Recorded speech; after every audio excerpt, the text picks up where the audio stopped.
Hare Krishna, Hare Krishna, Krishna Krishna, Hare Hare, Hare Rama, Hare Rama, Rama Rama, Hare Hare.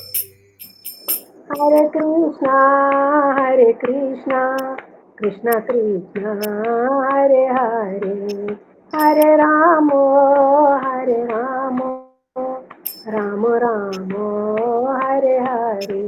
Hare Krishna, Hare Krishna, Krishna Krishna, Hare Hare, Hare Rama, Hare Rama, Rama Rama, Hare Hare. Hare Krishna, Hare Krishna, Krishna Krishna, Hare Hare, Hare Rama, Hare Rama, Rama Rama, Hare Hare.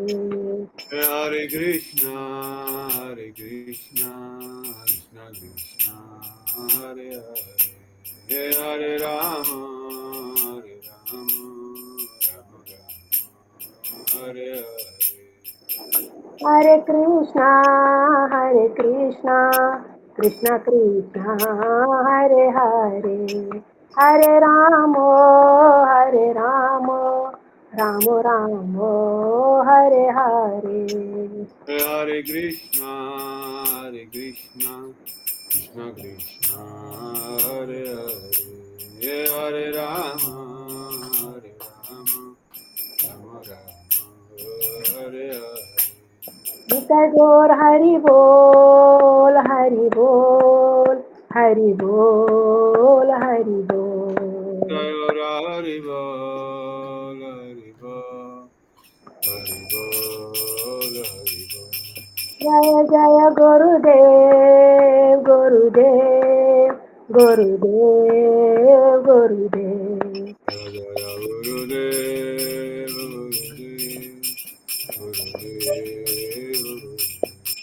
जय जय Prabhupada, Prabhupada, Prabhupada, Prabhupada. Jai Jai Prabhupada, Prabhupada, Prabhupada, Jai Jai Prabhupada. जय माधव तिथि एकादशी, माधव तिथि जय Ekadashi. Jai Madhava Tithi, Jai Ekadashi, Madhava Tithi, Jai Ekadashi. बोल प्रेमानंदे, हरि हरि बोल। हरि धन्यवाद हरि प्रणाम हरि बोल, बहुत सुंदर, दंडवत प्रणाम। आपने बहुत धन्यवाद प्रणाम आपको। सुंदर एकादशी माधव तिथि के चरणों में कोटि कोटि प्रणाम करते हुए हरे आज कृष्णा प्रभु जी, दंडवत प्रणाम। को प्रारंभ करते हैं। दंडवत प्रणाम रेवती हरे दीदी, कृष्णा प्रभु हरे जी, कृष्णा दंडवत प्रभु जी, प्रणाम। हरे दंडवत कृष्ण प्रणाम। प्रभु दंड रामणी प्रणाम। दीदी, पुष्पा दीदी, मीना दीदी, शीला दीदी, मोहन प्रभु जी, दंडवत प्रणाम। नीतू दीदी, श्याम सुंदर प्रभु, गीता दीदी, दंडवत दंडवत प्रणाम प्रभु जी, हरे राम कृष्णा। दीदी, शिवानी दीदी, नंदा दीदी, दंडवत प्रणाम। तो आज बड़ा परम पवित्र दिन है। आज का दिन है कामिका एकादशी का दिन, और समस्त इच्छाओं को पूर्ण करने वाली, समस्त कामनाओं को पूर्ण करने वाली ये एकादशी देवी। और साथ ही साथ आज है श्रावण सोमवार, भगवान आशुतोष का दिन। हरे कृष्णा, दंडवत प्रणाम। चंद्रकांता दीदी, दंडवत प्रणाम। तो समस्त इच्छाओं को पूर्ण करने वाले कामेश्वर महादेव काम्य वन में विराजमान, और इस चतुर्मास में पंचुपासकों के विधि द्वारा भगवान चूंकि 4 महीने विश्राम कर रहे हैं, तो इन्होंने बाकी 4 देवों को इंचार्ज बनाया हुआ है कि आप थोड़ा सा देख लेना कहाँ पे क्या चल रहा है, सब ठीक से तो भजन कर रहे हैं कि नहीं कर रहे हैं, कोई कहीं भोग विलास में लिप्त तो नहीं हो रहा है, भजन ठीक से कर रहा है कि नहीं कर रहा है। इसलिए जो अच्छे से भजन कर रहे हैं उनको अच्छे से आशीर्वाद देते रहना, और जो नहीं कर रहे हैं उनको डंडा मार के भजन करवाना। इसलिए इस मंत्र के अधिष्ठाता भी भोलेनाथ है, और फिर गणेश जी, दुर्गा जी, एज यूजुअल पंचोपासक विधि। परंतु विशेष रूप से शंकर भगवान चूंकि महावैष्णव है, वैष्णवा नाम यथा शंभु, सर्वोत्तम वैष्णव है, समस्त इच्छाओं को पूर्ण करते हैं और विशेषकर भक्ति में लाभ की, कृष्ण प्रेम भक्ति प्राप्त करने की सहायता करते हैं। इसलिए विशेष रूप से इस एकादशी का पालन करे होंगे और भगवान को एक ही चीज मांगनी है, कि हमारी कामना है कि कृष्ण प्रेम भक्ति की प्राप्ति हो, हमारी दूसरी कोई कामना नहीं है, उनकी सेवा प्राप्ति हो। तो एकादशी कथा सुनने से पहले हम लोग मंगलाचरण कर लेते हैं। सब लोग बोलने का प्रयत्न करें। ओम नमो भगवते वासुदेवाय। ओम नमो भगवते वासुदेवाय। ओम नमो भगवते वासुदेवाय। ओम नमो भगवते वासुदेवाय। ओम भगवते वासुदेवाय। ओम नमो भगवते वासुदेवाय। नारायणं नमस्कृत्यं नारायणं नमस्कृत्यं नरं चैव नरोत्तमं नरं चैव नरोत्तमं देवीं सरस्वतीं व्यासं देवीं सरस्वती व्यासं सरस्वती ततो व्यासं जयमुदीरये। ततो नयप्राय भद्रेषु नष्टप्रायभद्रेषु नित्यं भागवतसेवया नित्यं भागवतसेवया भगवते समाश्लोके भगवते उत्तमश्लोके भक्तिर्भवति निष्कृति। भक्ति भगवती निष्ठि। तो सर्वप्रथम परमराज गुरुदेव नितलीला प्रविष्ट अष्टोत्तर शत श्री श्रीमद रसिकाचार्य युगाचार्य वेदांत नारायण गोसाई महाराज जी के अभय चरणों में अनंत दंडवत प्रणाम करते हैं। उनकी अहेतु कृपा की प्रार्थना करते हैं। तत्पश्चात अभय चरणारविंद भक्ति वेदांत स्वामी श्री प्रभुपाद जी के चरणों में कोटि कोटि प्रणाम करते हुए उनके हेतु कृपा की प्रार्थना करते हैं। साथ ही साथ परम महाराज गुरुदेव परम गुरुदेव श्री भक्ति प्रज्ञान केशव गोसाई महाराज जी के चरणों में दंडवत प्रणाम करते हुए उनके हेतु कृपा की प्रार्थना करते हैं। जगत गुरु भक्ति सिद्धांत ठाकुर प्रभुपाद जी के चरणों में कोटि कोटि प्रणाम करते हैं। समस्त रूपान गुरुवर्ग के चरणों में अनंत को दंडवत प्रणाम करते हैं। उनके हेतु कृपा की प्रार्थना करते हैं। श्री कृष्ण चैतन्य प्रभु नित्यानंद श्री अद्वैत गदाधर श्रीवासदि गौर भक्त वृंद के चरणों में कोटि कोटि प्रणाम। श्री रूप सनातन भट्ट रघुनाथ श्री जीव गोपाल भट्ट दास गोस्वामी जी के चरणों में कोटि कोटि प्रणाम करते हैं। इन सबके हेतु कृपा की प्रार्थना करते हैं। श्री श्री राधा गोविंद श्री ललिता विशाखा जू समस्त सखी वृंद समस्त मंजरी वृंद जय युक्त हो, गुरु परंपरा जय युक्त हो, हम पर कृपा करें। इस बृहद भागवत अमृत ग्रंथ के मर्म को हम हृदय में धारण कर सके, इसके अनुभूति कर सके और कृष्ण में भक्ति प्राप्त करके शीघ्र ही राधा गोविंद की सेवा प्राप्त कर सके। और एकत्रित भक्तवृंद आप सबके चरणों में एक बार फिर से दंडवत प्रणाम स्वीकार करें। सभी भक्तगण एकत्रित चंद्रकांता दीदी, शीला दीदी, नीतू दीदी, मोहन प्रभु जी, रजनी दीदी, बीना दीदी, प्रणाम प्रभु जी। हरे कृष्णा दंडवत दंडवत प्रणाम प्रभु जी। अमिता दीदी, प्रिया दीदी, हरे कृष्णा प्रभु जी दंडवत प्रणाम। समर्थ प्रभु, श्याम सुंदर प्रभु, दीक्षा दीदी, गौरांग प्रभु दंडवत प्रणाम। श्री राधे। तो एकादशी आज विशेष है, कामिका एकादशी। और कामिका एकादशी के साथ साथ श्रावण सोमवार, कामिका एकादशी दोनों ही विशेष फल देने वाले तो कोई एकादशी की कथा बताना चाहते हैं? आज की एकादशी की कथा कौन बताना चाहते हैं? आज की एकादशी की कथा कोई पढ़ा कि नहीं पढ़ा? कुछ पता है आज की एकादशी का क्या नाम है? क्या है बताओ? फिर कथा तो आज जो भी दान करते हैं ओके, वो पितरों को जाता है। दीक्षा बोल रही है आज जो भी दान करते हैं वह पितरों को प्राप्त हो जाता है। पितरों के दान करने के लिए विशेष एकादशी है। और कुछ किसी के मन में? तो महाराज युधिष्ठिर बोलिए, कोई बोलना चाहते थे? प्रिया दीदी, हरे कृष्ण, रण प्रणाम। आप कामिका एकादशी की कथा बोलना चाहते हैं? प्रभु जी मैं बोलूं? क्यों नहीं बोलेंगे? आप जरूर बोलेंगे। हरे कृष्णा, दंडवत सबको। प्रभु जी, पहले तो इस एकादशी की महिमा बहुत ज्यादा है। बोला गया है कि पूरी पृथ्वी दान करने का मतलब, कोई अगर श्रद्धा से करता है तो पूरी पृथ्वी ग्रीन, जो फुल हरियाली से भरी हुई हो, उसको दान करने के फल जैसा है। और अगर कोई सिर्फ कथा सुन लेता है तो उसको ही वाजपेयी यज्ञ का फल मिलता है। तो और भी बहुत सारी चीजें हैं दान वान करने का। बहुत बहुत ज्यादा इसकी महिमा के बारे में है। और इसकी कथा ऐसे है कि इस दिन स्पेशली तुलसी पूजा का प्रावधान है कि इस दिन जो तुलसी पूजा करता है उसका बहुत अच्छा होता है और उसकी सारी इच्छा पूरी होती है। और इसकी कथा ऐसे है कि एक क्षत्रिय थे, कोई नाम वगैरह नहीं दिया हुआ था कहीं भी।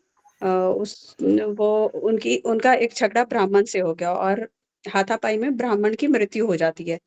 तो इस तरह से उनको ब्रह्म हत्या लग जाता है। फिर वो चाहते हैं कि वो क्षत्रिय सोचते हैं कि मेरी तो इसकी तो ब्रह्म हत्या हो गई, मतलब ब्राह्मण तो मेरे हाथ से मर गए, तो इनका क्रिया कर्म जो भी होता है संस्कार वो हम कर दें। लेकिन गांव वाले कोई भी उनका साथ नहीं देते हैं। सब लोग बोलते हैं कि आपको गांव से निकाल दिया जाएगा, आपके साथ कोई नहीं आएगा क्योंकि आपके हाथ से ब्रह्म हत्या हो गया है। तो फिर वो पूछते हैं सबसे कि ठीक है, मैं इसकी जिम्मेदारी लेता हूँ, मुझे ये बताइए कि मैं इसका प्रायश्चित कैसे करूँ। तो फिर वो बहुत विनती करते हैं। तो सब पंडित लोग जो रहते हैं वो बोलते हैं कि ये श्रावण का जो कृष्ण पक्ष का एकादशी है उसको आप कीजिए और दान दीजिए, तब आप अपराध से मुक्त हो जाएंगे। तो जो क्षत्रिय होते हैं वो फिर अच्छे से पूजा करते हैं। और जब उनका पूरा पूजा सफल हो जाता है, जागरण ये सब करके, तुलसी पूजा करके जागरण करके सफल हो जाता है, तो रात में उनको विष्णु जी दर्शन देते हैं। और विष्णु जी बोलते हैं कि मैं तुम्हारी पूजा से बहुत खुश हूँ और तुम्हारा प्रायश्चित हो गया है, तुम अब ब्रह्म हत्या से मुक्त हो गए हो। फिर जब सुबह वो क्षत्रिय उठता है तो सब लोग गांव वाले उसको स्वीकार लेते हैं। और फिर मतलब कामिका एकादशी की वजह से ये बहुत ही पुण्यदायी होता है और उसका ब्रह्म हत्या हट जाता है। ऐसे उसकी कथा है। और ये कथा ब्रह्मा जी ने नारद जी को सुनाया था, जो बाद में श्री कृष्ण ने युधिष्ठिर जी को सुनाया। हरे कृष्णा, दंडवत। बहुत धन्यवाद, बहुत ही सुंदर कामिका एकादशी का वर्णन किए। और कोई वक्त कुछ और बोलना चाहते हैं?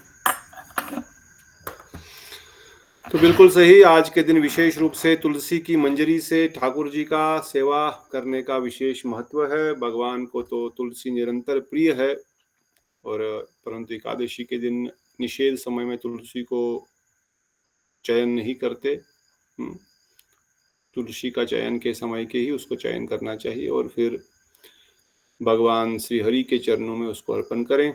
विशेषकर से चतुर्भुज नारायण को पूजन करने वाले गदाधर रूप में या हरि के रूप में, इस प्रकार से उन चतुर्भुज नारायण जो शंख चक्र पद्म गदा धारण किए हुए, उनको अर्पण करते हैं। वैष्णव, गौड़ी वैष्णव तो कृष्ण की ही एकमात्र हमारे उपासक है, उन्हीं के चरणों में अर्पण करते हैं।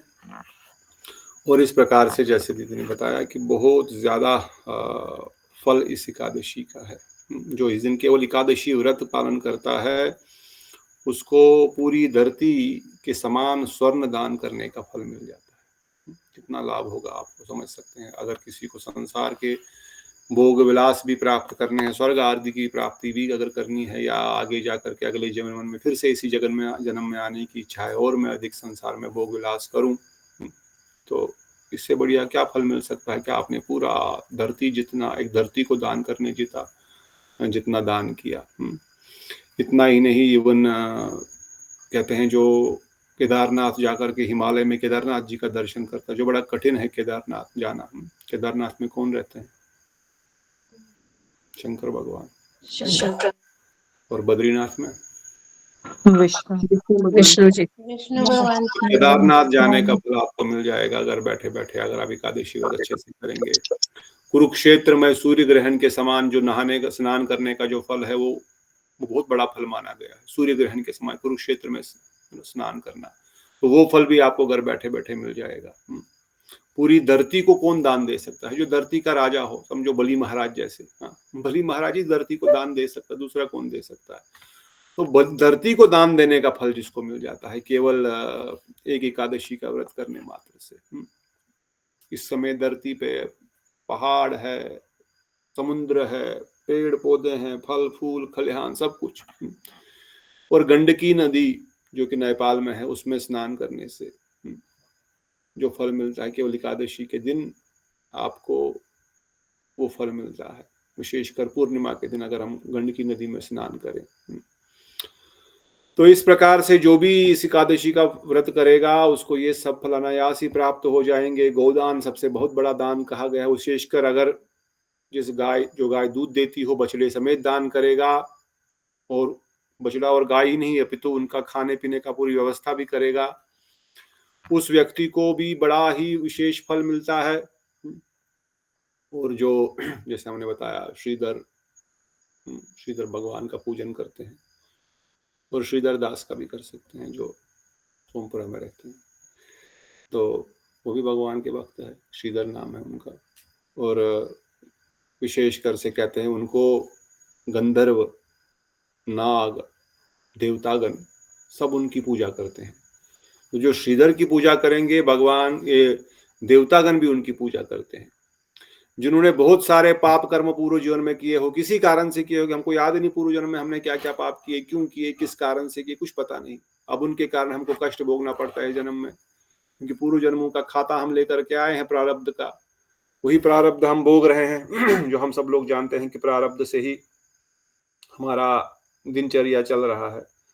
पूर्व जन्म में जो भी हमारा प्रारब्ध रहा है, इस जन्म में हम उसको प्राप्त करके खा रहे हैं, पी रहे हैं, उठ रहे हैं, बैठ रहे हैं, सो रहे हैं, जाग रहे हैं, उसी के कारण से। तो कहते हैं जितने भी पूर्व जन्मों के पाप कर्म हमारे होंगे, अगर कोई इस एकादशी का पालन करता है तो उनके वो सारे पाप जो है वो नष्ट हो जाते हैं। उसको पाप कभी फिर छूता नहीं है, भले ही वो संसार में ही रहेगा, और संसार में रहते हुए जिस प्रकार से कमल का फूल पानी में रहता है और उसको पानी स्पर्श नहीं करता है, उस प्रकार से इस व्यक्ति को पाप नहीं छुएगा। विशेष रूप से जो इस दिन तुलसी के द्वारा भगवान का पूजन करेगा।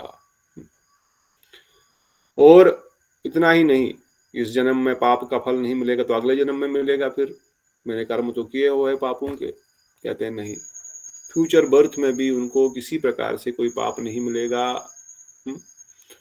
और उसको आध्यात्मिक जगत की प्राप्ति हो जाएगी, स्पिरिचुअल वर्ल्ड, न कि देवताओं का वर्ल्ड स्पिरिचुअल वर्ल्ड नहीं है। Spiritual world only starts from Vaikuntha. Vaikuntha के आगे ही आध्यात्मिक जगत प्रकट होता, बाकी सब ये भौतिक जगत है, बाकी सब ये प्रपंच है, भौतिक जगत कहलाता है। ब्रह्मलोक तक सब भौतिक जगत है, या तो शिवलोक, मुक्ति लोक, वैकुंठ लोक, इन सब लोकों में हो जाएगा इस एकादशी का अच्छे से पालन करने से।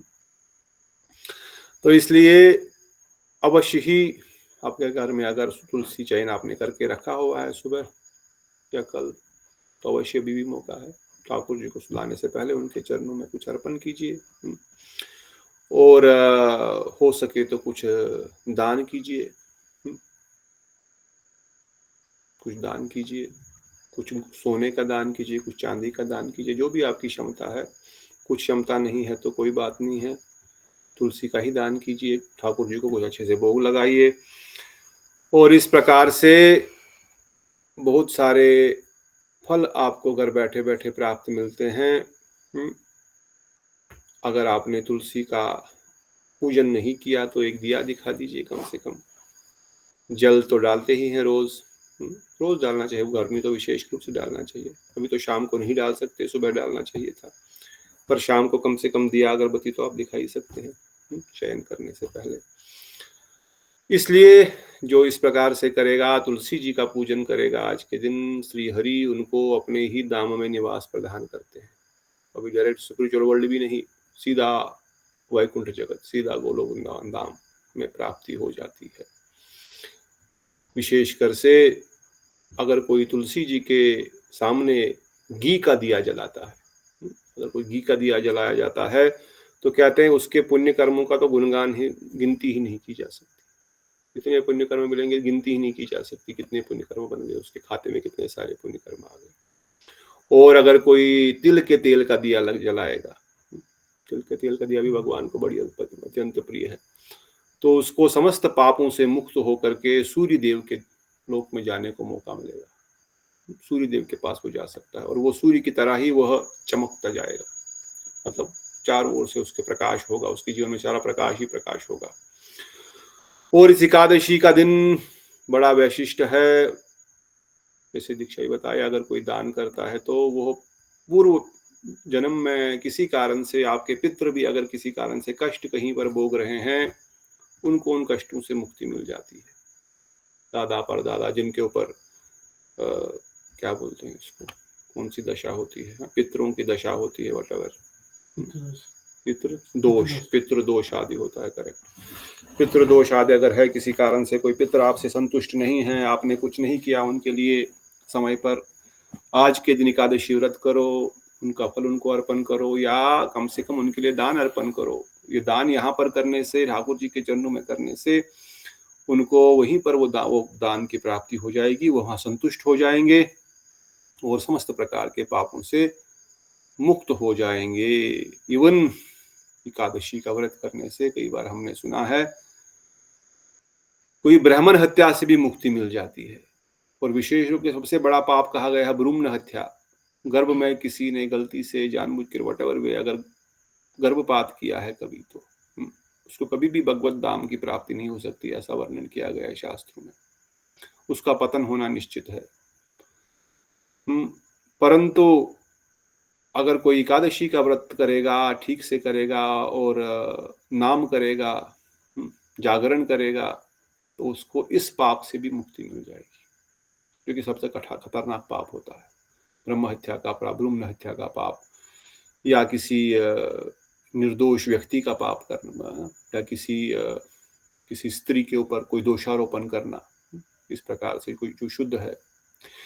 इसलिए भगवान कहते हैं नमो ब्रह्मण देवाय ब्रह्मण को हिताय च, नमो ब्रह्मण देवाय, नमो ब्रह्मण देवाय गो हिताय, नमो ब्रह्मण गो ब्राह्मण हिताय च जगत हिताय कृष्ण गोविंदाय नमो नमः। जगत हिताय कृष्ण, पूरा जीवन इसी मंत्र से भोग लगाया, आज यही मंत्र भूल गए। नमो ब्रह्मण देवाय गो ब्रह्मण हिताय च जगत हिताय च।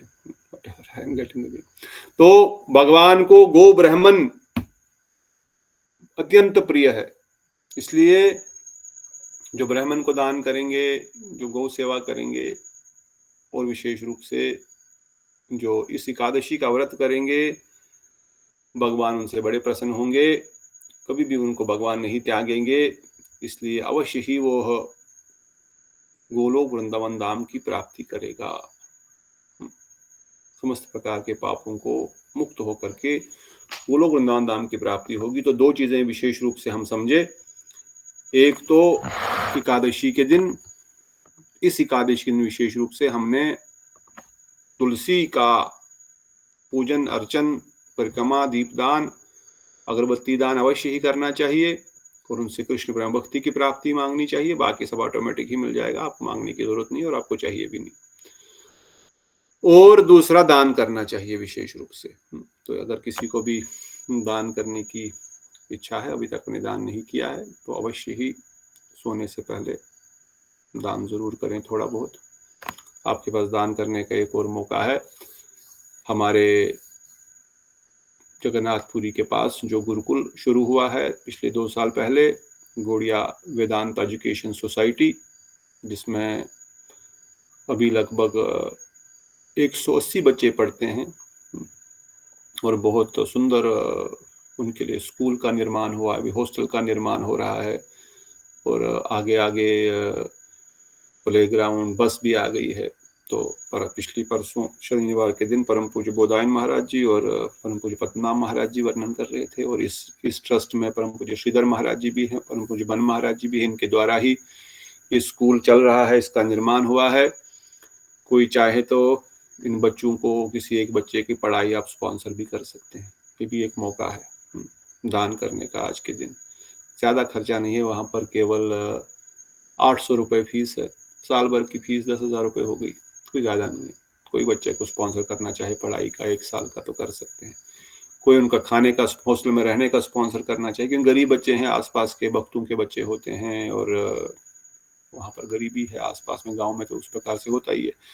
कुछ बच्चे अच्छे भी हैं, उनसे वो तो चल रहे हैं, परंतु बहुत बच्चे ऐसे होते हैं जो नहीं पढ़ पाते हैं, स्कूल का फीस भी नहीं दे पाते हैं। इसलिए हमारे भक्तों ने बहुत कम, ताकि जस्ट मेंटेन भी नहीं हो पा रहा। हमारा स्कूल का खर्चा लगभग 2 लाख रुपए है महीने का और जबकि फीस से आता है लगभग 1.5 लाख रुपया, 50,000 तो शॉर्टेज है ही है। जस्ट मेरे दिमाग में आया क्योंकि दान की बड़ी महिमा यहाँ पर हुई, तो इसलिए कोई भी भक्त अगर कोई बच्चों का, एक बच्चे की पढ़ाई स्पॉन्सर, और दान, विद्या दान से बढ़िया क्या है, किसी बच्चे का आप पढ़ाई स्पॉन्सर करेंगे तो उसकी पढ़ाई हो जाएगी, जिंदगी भर वो अच्छा इंसान बनेगा और विशेषकर गुरुकुल में पढ़ेगा। तो ये मौका है, अगर कोई भक्त इस सेवा को करना चाहते हैं, 2-4 भक्त, तो अवश्य इस सेवा को आप ले और मुझे बताएं, फिर आपको हम स्कैनर देंगे, डिटेल देंगे, आप किसी बच्चे की पढ़ाई स्पॉन्सर कर सकते हैं। तो इस प्रकार से हमने कामिका एकादशी व्रत की महिमा सुनी और कामिका एकादशी व्रत की महिमा के साथ साथ मैंने आपको कामिका एकादशी में दान करने का मौका भी प्रदान किया और आगे हम बढ़ेंगे बृहद भागवत अमृत की ओर। अगर कोई प्रश्न है तो पूछ सकते हैं, नहीं तो आगे बढ़ेंगे। और जो भक्तों भी जुड़े हैं, सुनंदा दीदी, हरे कृष्णा, दंडवत प्रणाम, और अनुराधा दीदी बहुत दिनों बाद आज जुड़े हैं, अनुराधा दीदी का भी दंडवत प्रणाम, बोल, और दीर्घ कृष्ण हरे कृष्ण प्रभु जी, दंडवत प्रणाम। दंडवत प्रणाम। माधवी दीदी भी थोड़ी देर बाद जुड़े, और कोई भक्त अगर और जुड़े हैं बाद में तो आपका भी स्वागत है। तो now we will go to Brihad Bhagavat अमृत खंड 2 अध्याय 6 के अंतिम श्लोकों की ओर। हम लोग सुन रहे हैं किस प्रकार गोप कुमार जी अर्थात स्वरूप प्रभु जन शर्मा को, माथुर ब्राह्मण को अपना जीवन का वृत्तांत सुनाते हैं और सुनाते सुनाते फाइनली जब वो गोलोक वृंदावन धाम पहुंचे, उन्होंने गोलोक वृंदावन धाम में ठाकुर जी का दर्शन कैसे किया, कैसे उनका मिलन हुआ, कैसे वहां पर लीलाएं होती है, बहुत सुंदर से वर्णन किया। और कैसे भगवान ब्रजेंद्र नंदन श्याम सुंदर विरह की लीला को भी उत्पन्न करते हैं ताकि मिलन में और अधिक आनंद आ सके। और विशेष रूप से ये विरह में भी आनंद की अनुभूति है जो हम जैसे संसारी जीवों के समझने के बस की बाहर की बात है। इसलिए गोप कुमार वर्णन करते हैं कि ये अनुभूति की बात है, जब आप अनुभव करेंगे तभी इस चीज को समझ पाएंगे।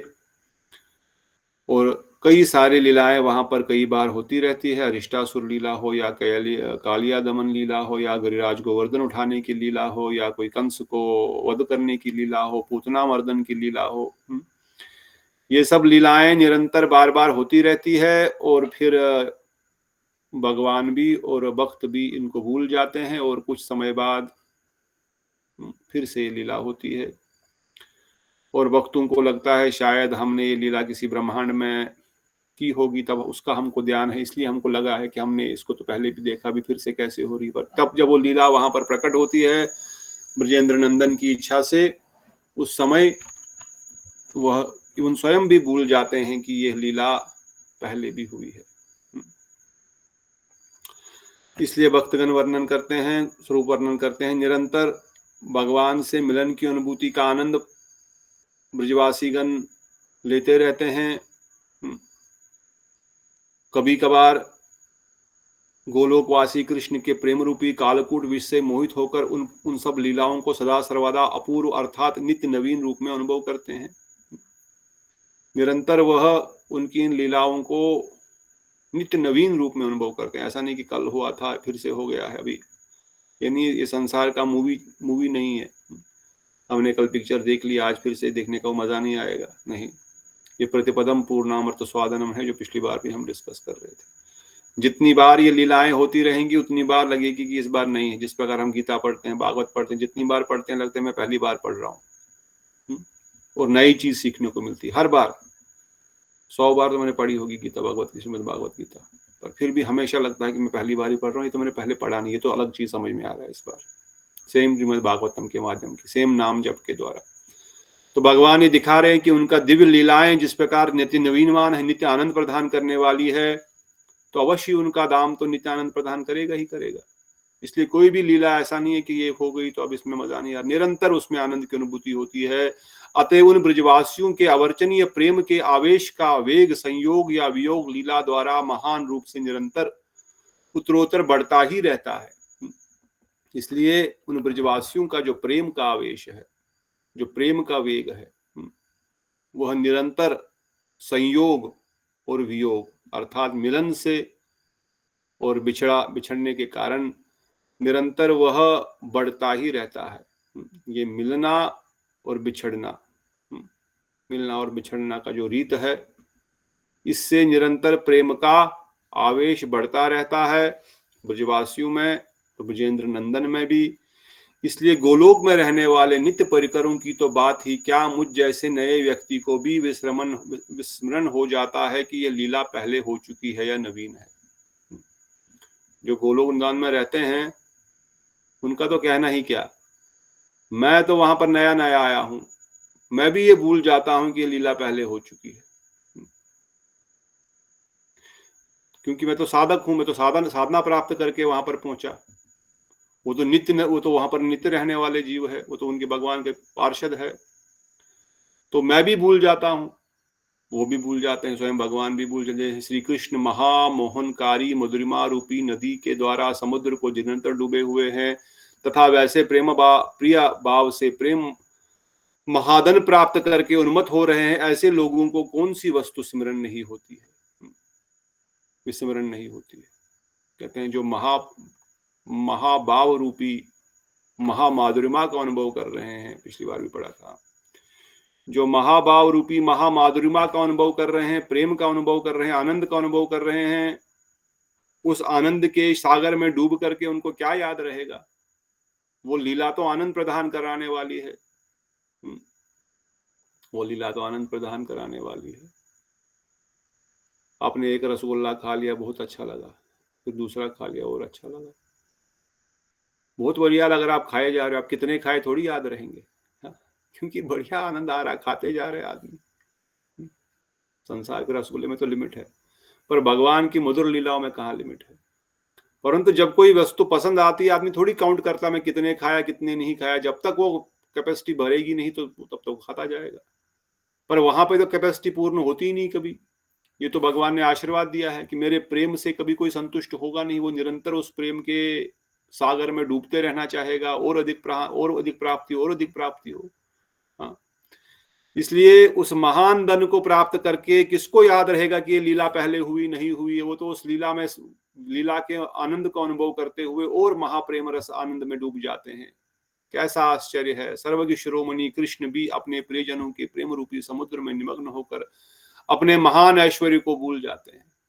कैसे ऐश्वर्य, कैसे आश्चर्य की बात है गोप कुमार वर्णन कर, कि स्वयं भगवान होते हुए भी, समस्त कारणों के कारण होते हुए भी, स्वयं श्री कृष्ण भगवान भी सर्वज्ञ शिरोमणि, सर्वज्ञ ही नहीं सर्वज्ञ शिरोमणि, जो सर्वज्ञ जानने वालों में से भी वो उनके भी ऊपर है।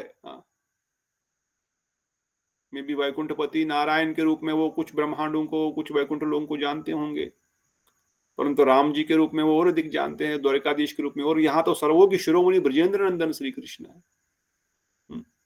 वो सर्वज्ञ तो है ही, सर्वज्ञ शिरोमणि होते हुए भी अपने प्रियजनों के प्रेम रूपी समुद्र में निमग्न हो जाते हैं। कितने सुंदर सुंदर शब्द है। उनके प्रियजन ब्रजवासी जन के प्रेम के समुद्र में जब वो डूब जाते हैं, तब वो अपने ऐश्वर्य को भी भूल जाते हैं कि मैं भगवान हूं, मेरी भगवत्ता है, मैं तो सब जानता हूं।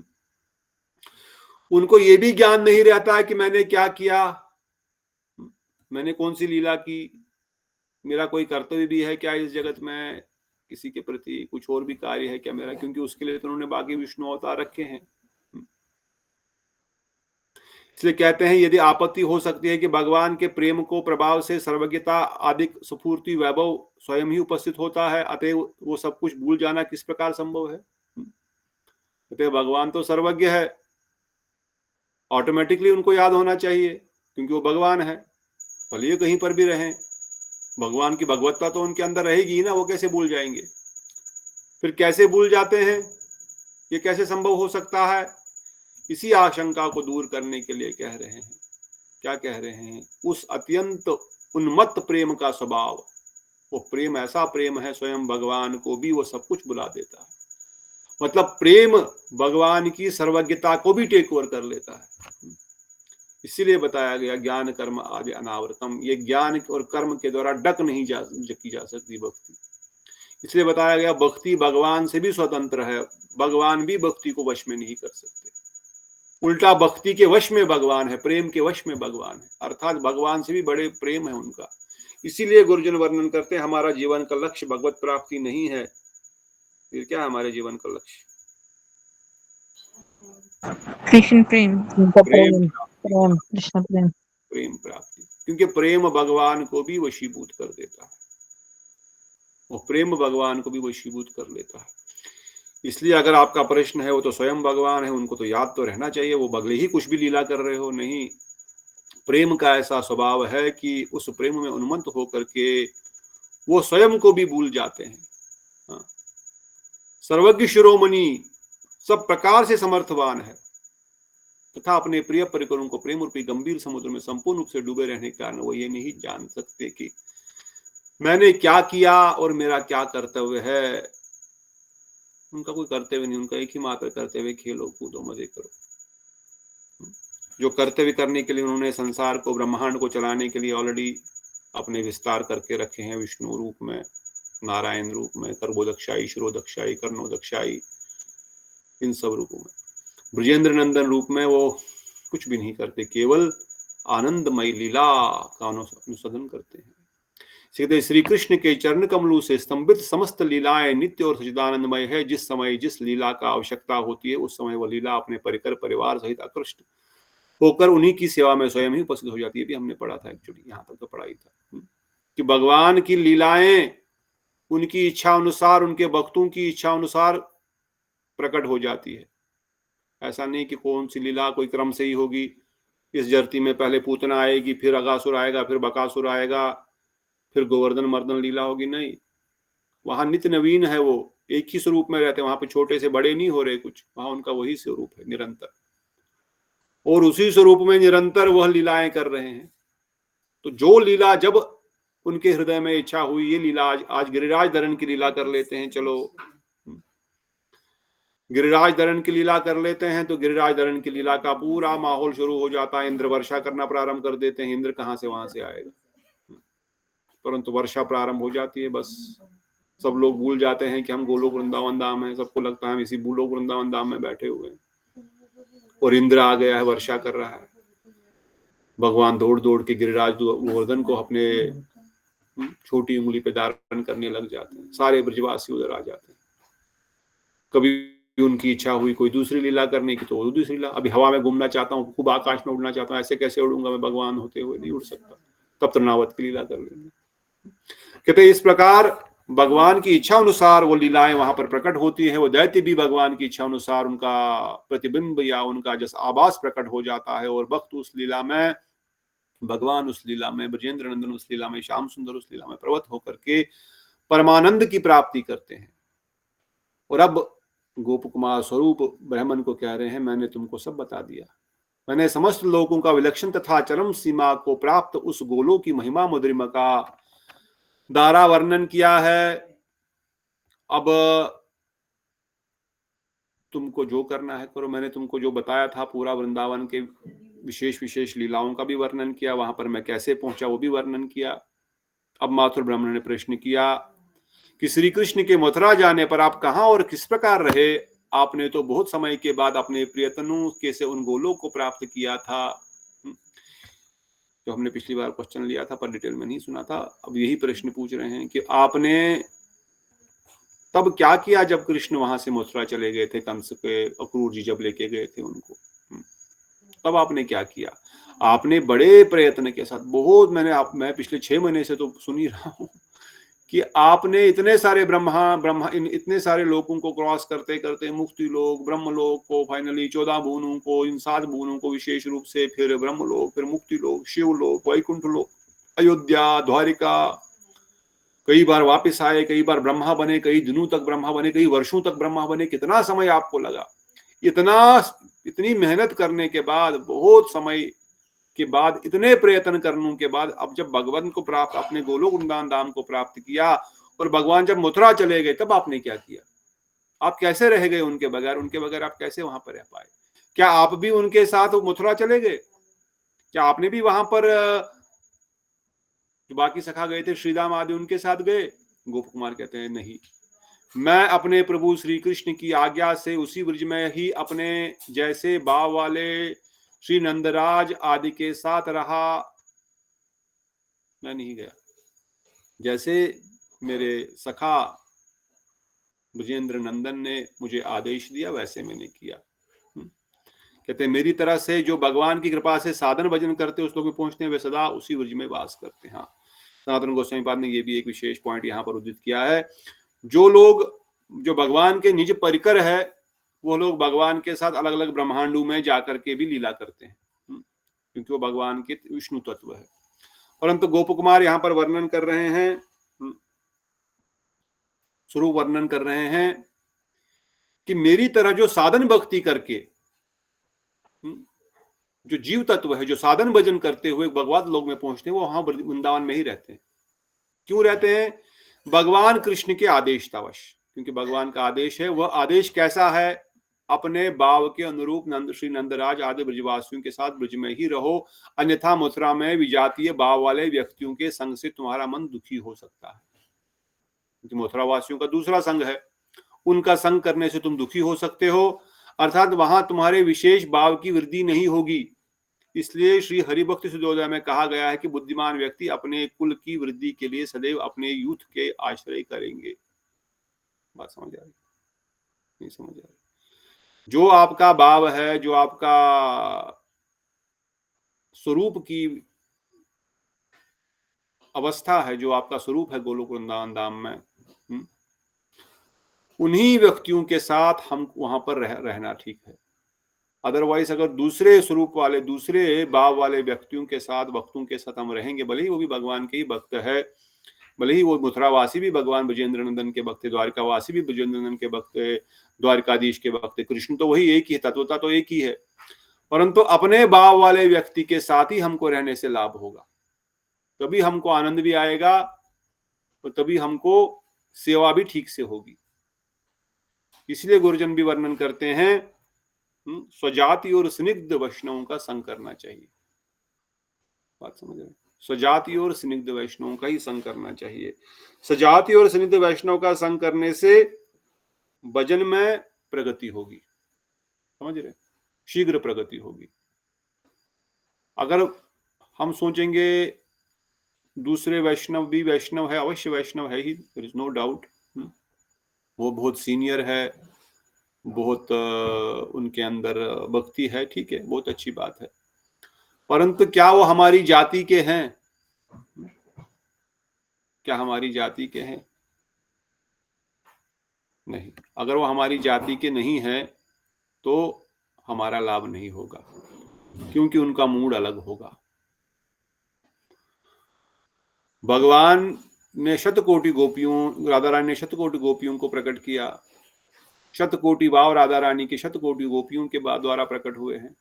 1000 करोड़ गोपियां, मतलब 100 करोड़ गोपियां, कैन इमेजिन कितने भाव राधा रानी के हैं। वैसे ही उनके सखा। तो इन सखा और इन सखियों के अनुरूप जितने भी भाव है, जो भी जीव या जो भी भगवान के भक्त है, उनके अनुगति में रहेंगे।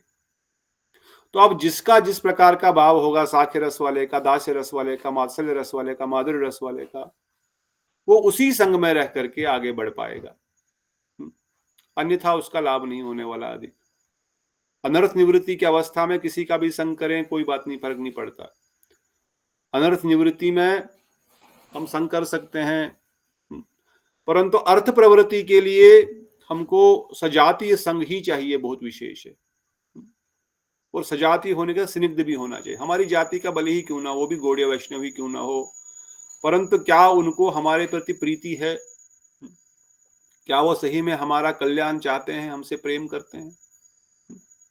क्या हमको उनके प्रति प्रीति श्रद्धा है? क्योंकि भक्ति का, सत्संग का लक्षण है, रूप गोस्वामी ने उपदेशामृत में बताया है। क्या बताया है? सत्संग के 6 लक्षण बताओ, तो ये आगे बढ़ूंगा। सत्संग के 6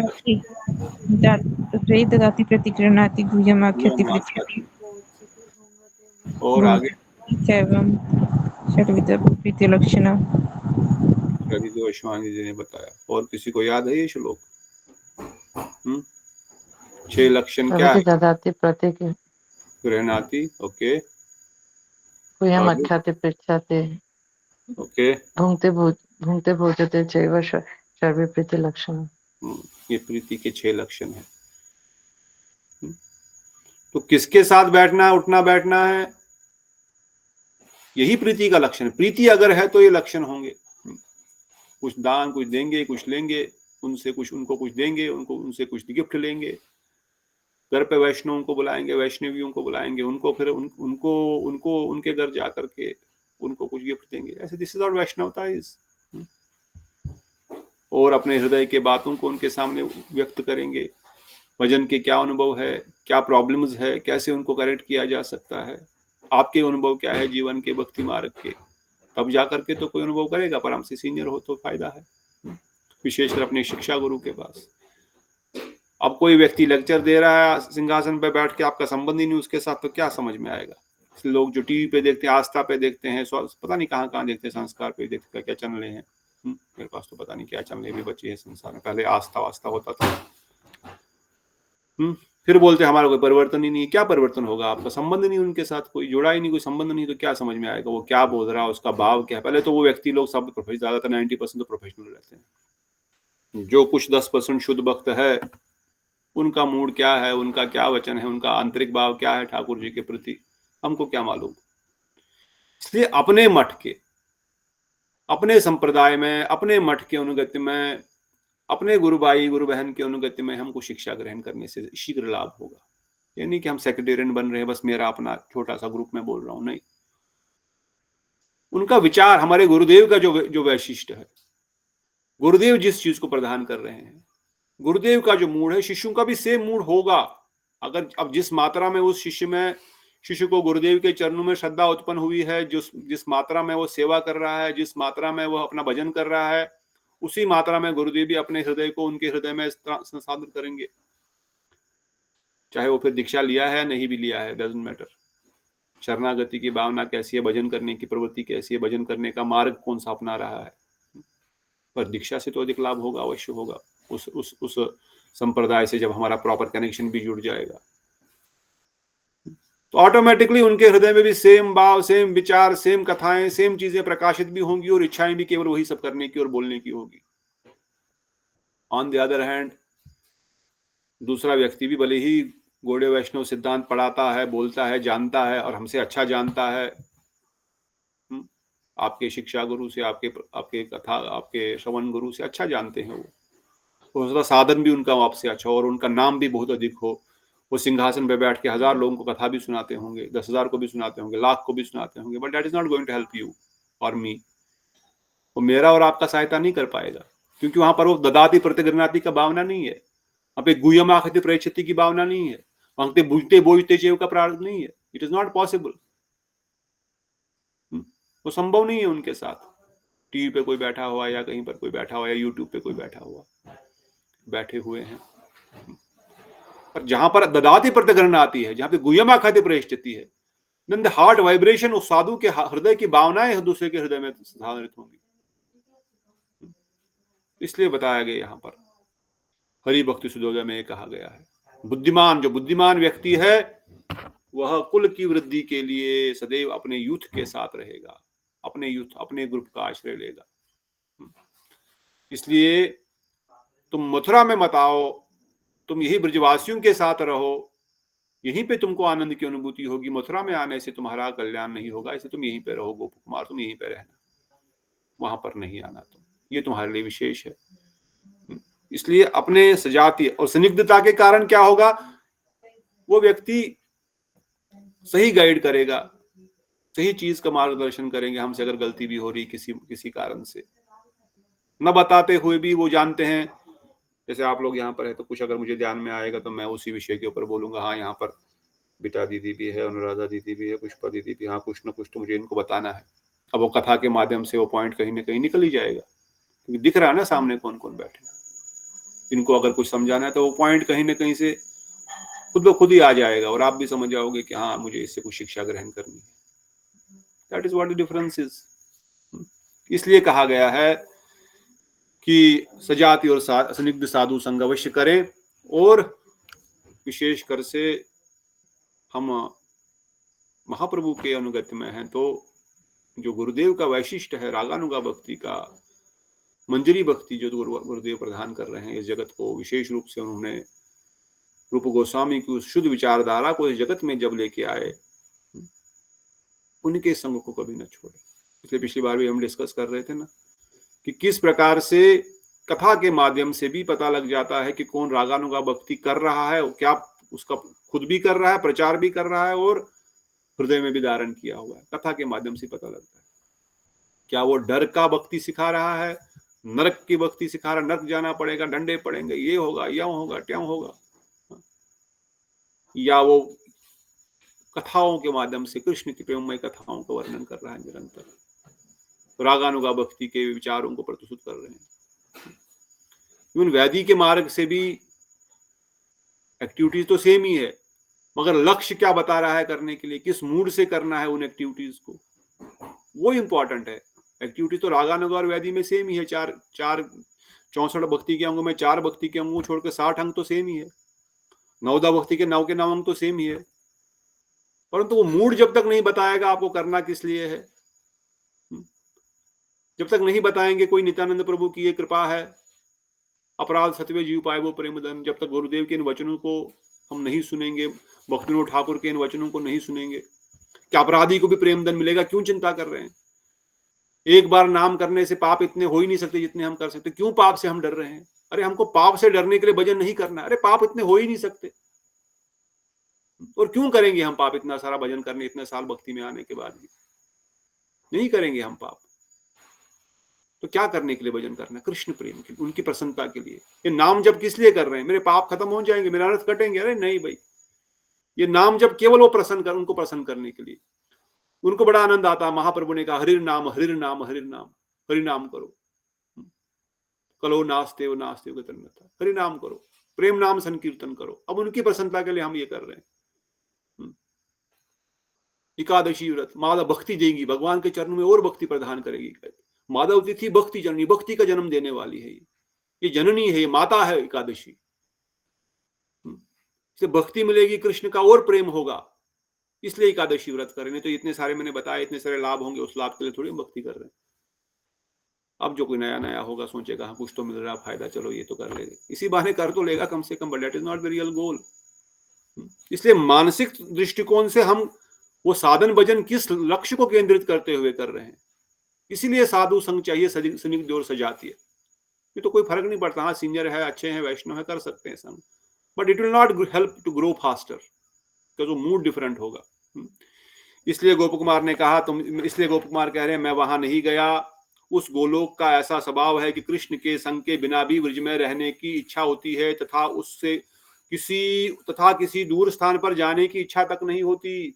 पिछली बार हमने डिस्कस थोड़ा सा किया था कि गोलोक वृंदावन धाम का ऐसा स्वभाव है कि वहां अगर अकेले भी रहोगे, ब्रजवासियों के साथ रहोगे, तो वही रहने की इच्छा होगी। ये नहीं कि मैं उनके साथ साथ मैं कहीं दूसरे स्थान पर चला जाऊं, जैसे द्वारिका में लग रहा था, वैकुंठ में लग रहा था गोप कुमार को। अब कृष्ण यहाँ पर नहीं है, भले ही कृष्ण सुबह गए शाम को आ गए, इतना समय भी नहीं लगा, वो नंद बाबा वापस पहुंचे तो शाम तक वो भी आ गए, या 2-4 दिन बाद भी आ गए।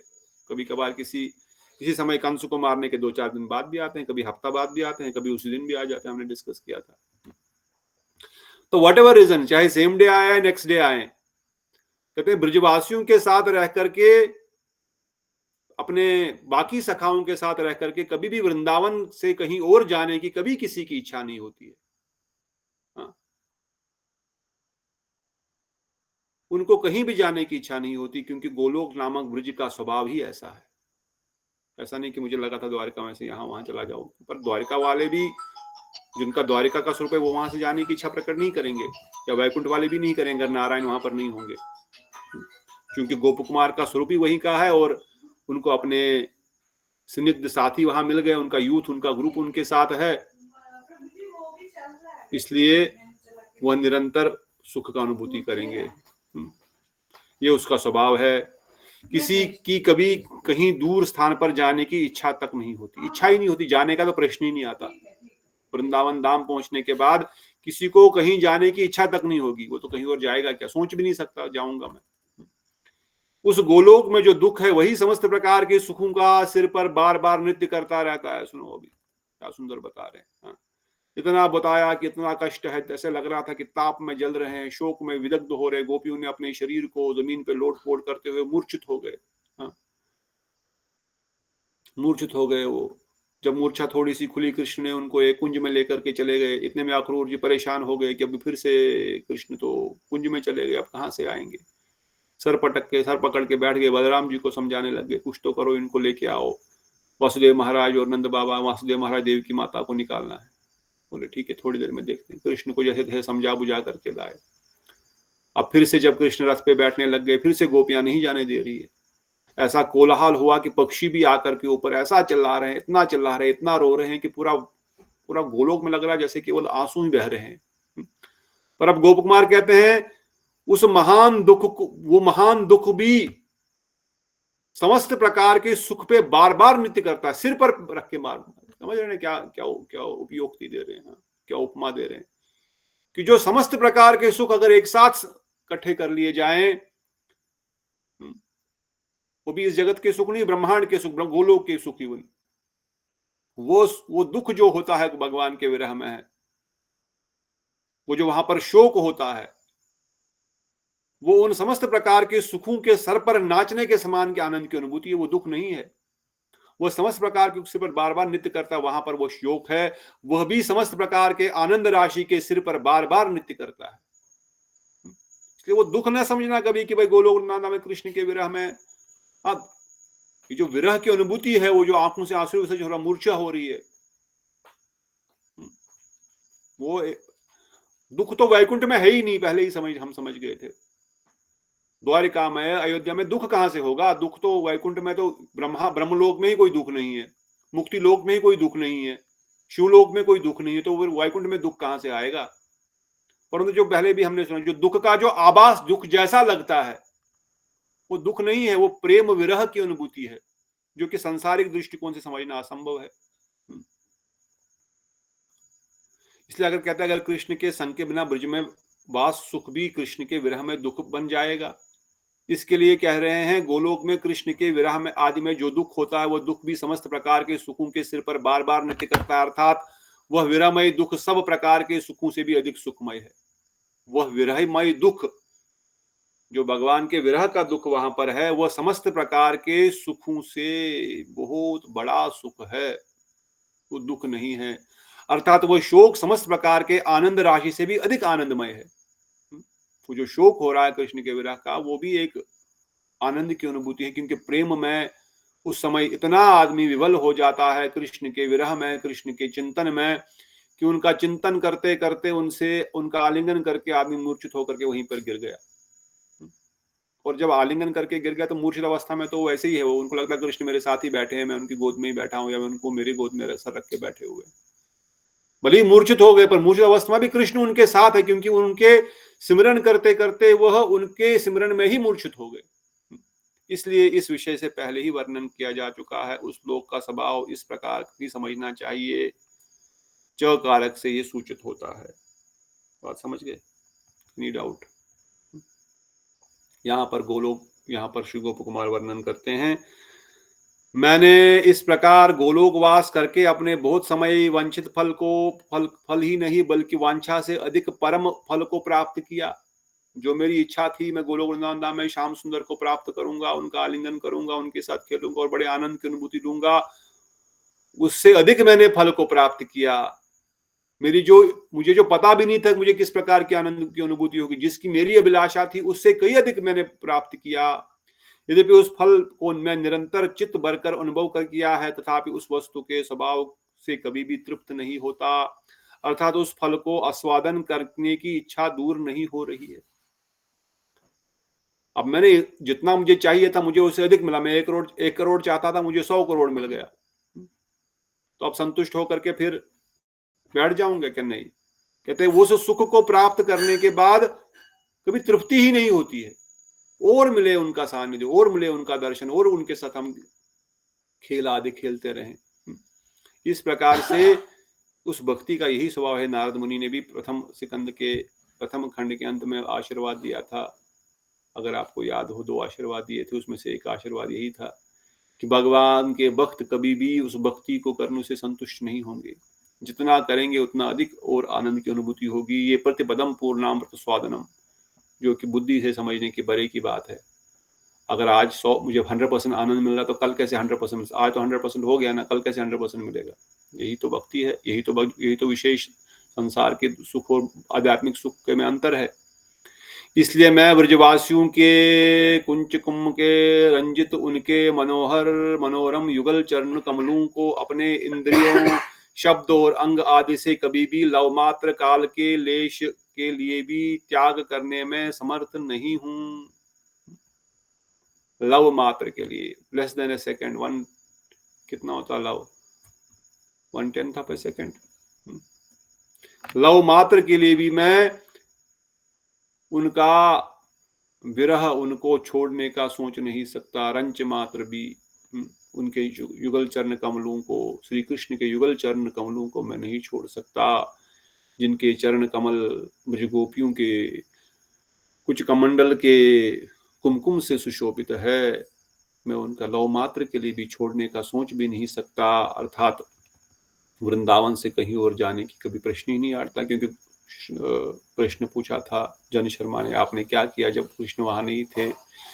कृष्ण ने मुझे जैसे अत्यंत दीन व्यक्ति पर अपने मुद्रिमा की चरण सीमा के अनुभव रूपी जिस महान कृपा को अर्पण किया, अन्य किसी व्यक्ति के लिए उसका धारण करना भी असंभव है। यद्यपि उस अनुभव को कहीं पर व्यक्त करना उचित नहीं है, तथापि राधा जी की आज्ञा से तुम्हारे कल्याण के लिए मैंने उसे बार बार वर्णन किया है। समझ रहे?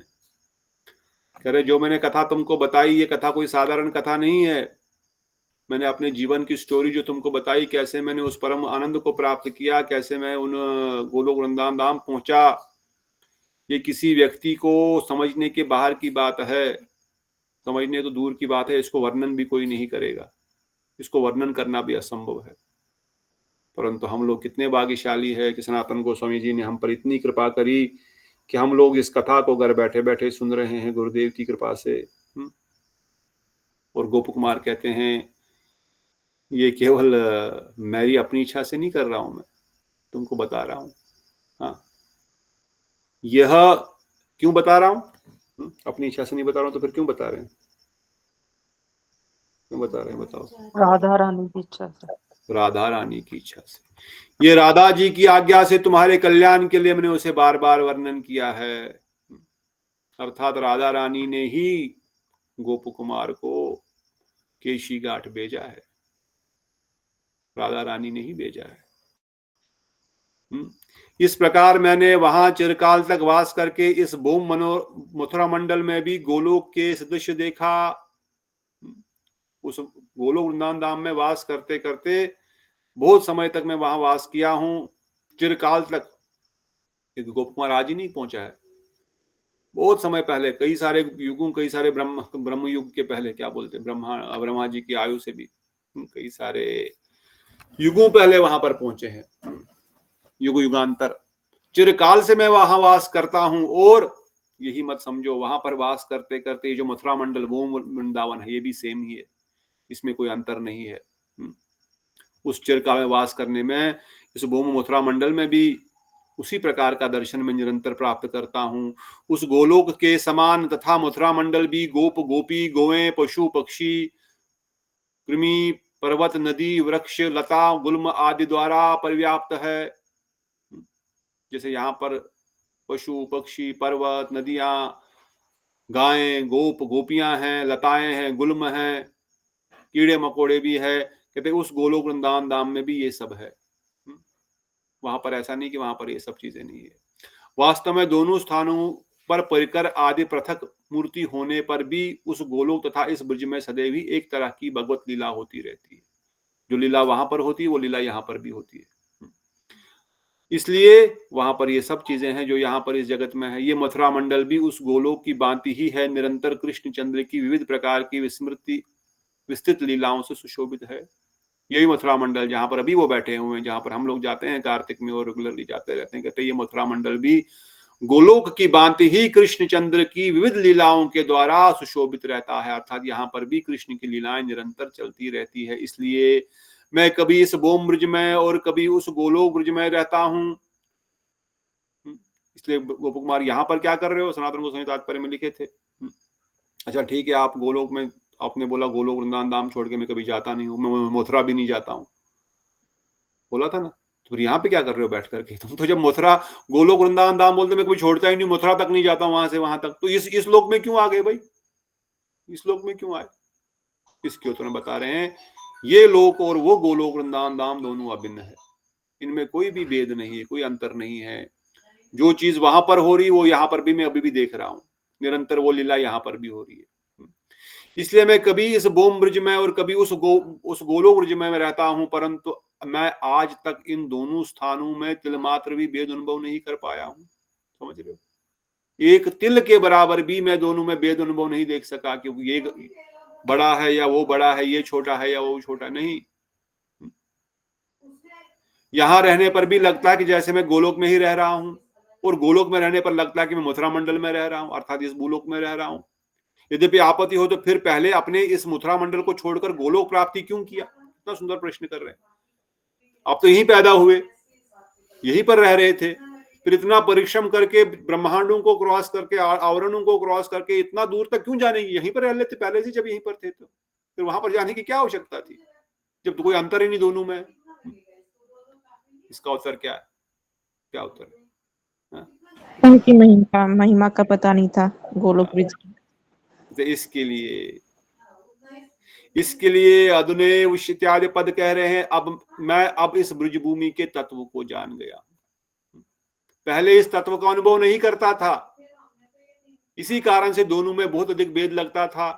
इस विषय में युक्ति पहले दिखाई जा चुकी है, पहले बताया जा चुका है ऑलरेडी कि गोलोक वृंदावन धाम और भूलोक वृंदावन धाम में क्या सिमिलरिटीज है। वहां पर सेम स्थान है, जैसे पिछली बार प्रवीणा दीदी पूछ रही थी, क्या वहां पर भी सेम प्लेस है जो यहाँ पर है? हाँ, वहां पर भी सेम प्लेस है जो यहाँ पर है।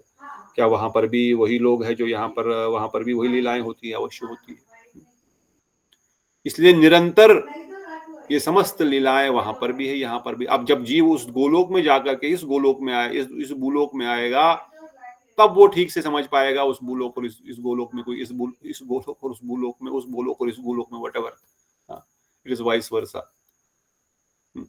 कोई अंतर नहीं है, दोनों एक ही है, दोनों में कोई भी अंतर नहीं है। ये तभी समझ पाएगा जीव जब उस गोलोक वृंदावन धाम से इस जगत में आएगा। इसलिए गुरुदेव बार बार कहते थे कि मुझे गोलोक मैं इस वृंदावन से जाने की एक तिल मात्र भी इच्छा नहीं है। आप मुझे बोले चलो फॉरेन में जाओ, प्रीचिंग करो, ये करो, वो करो, I just want to stay in Vrindavan. मैं तो वृंदावन जाके कौन छोड़ के जाना चाहता है? परंतु ये भक्तिदान स्वामी महाराज जी की आज्ञा थी, और अंत समय में उन्होंने हाथ पकड़ के मुझसे प्रॉमिस लिया।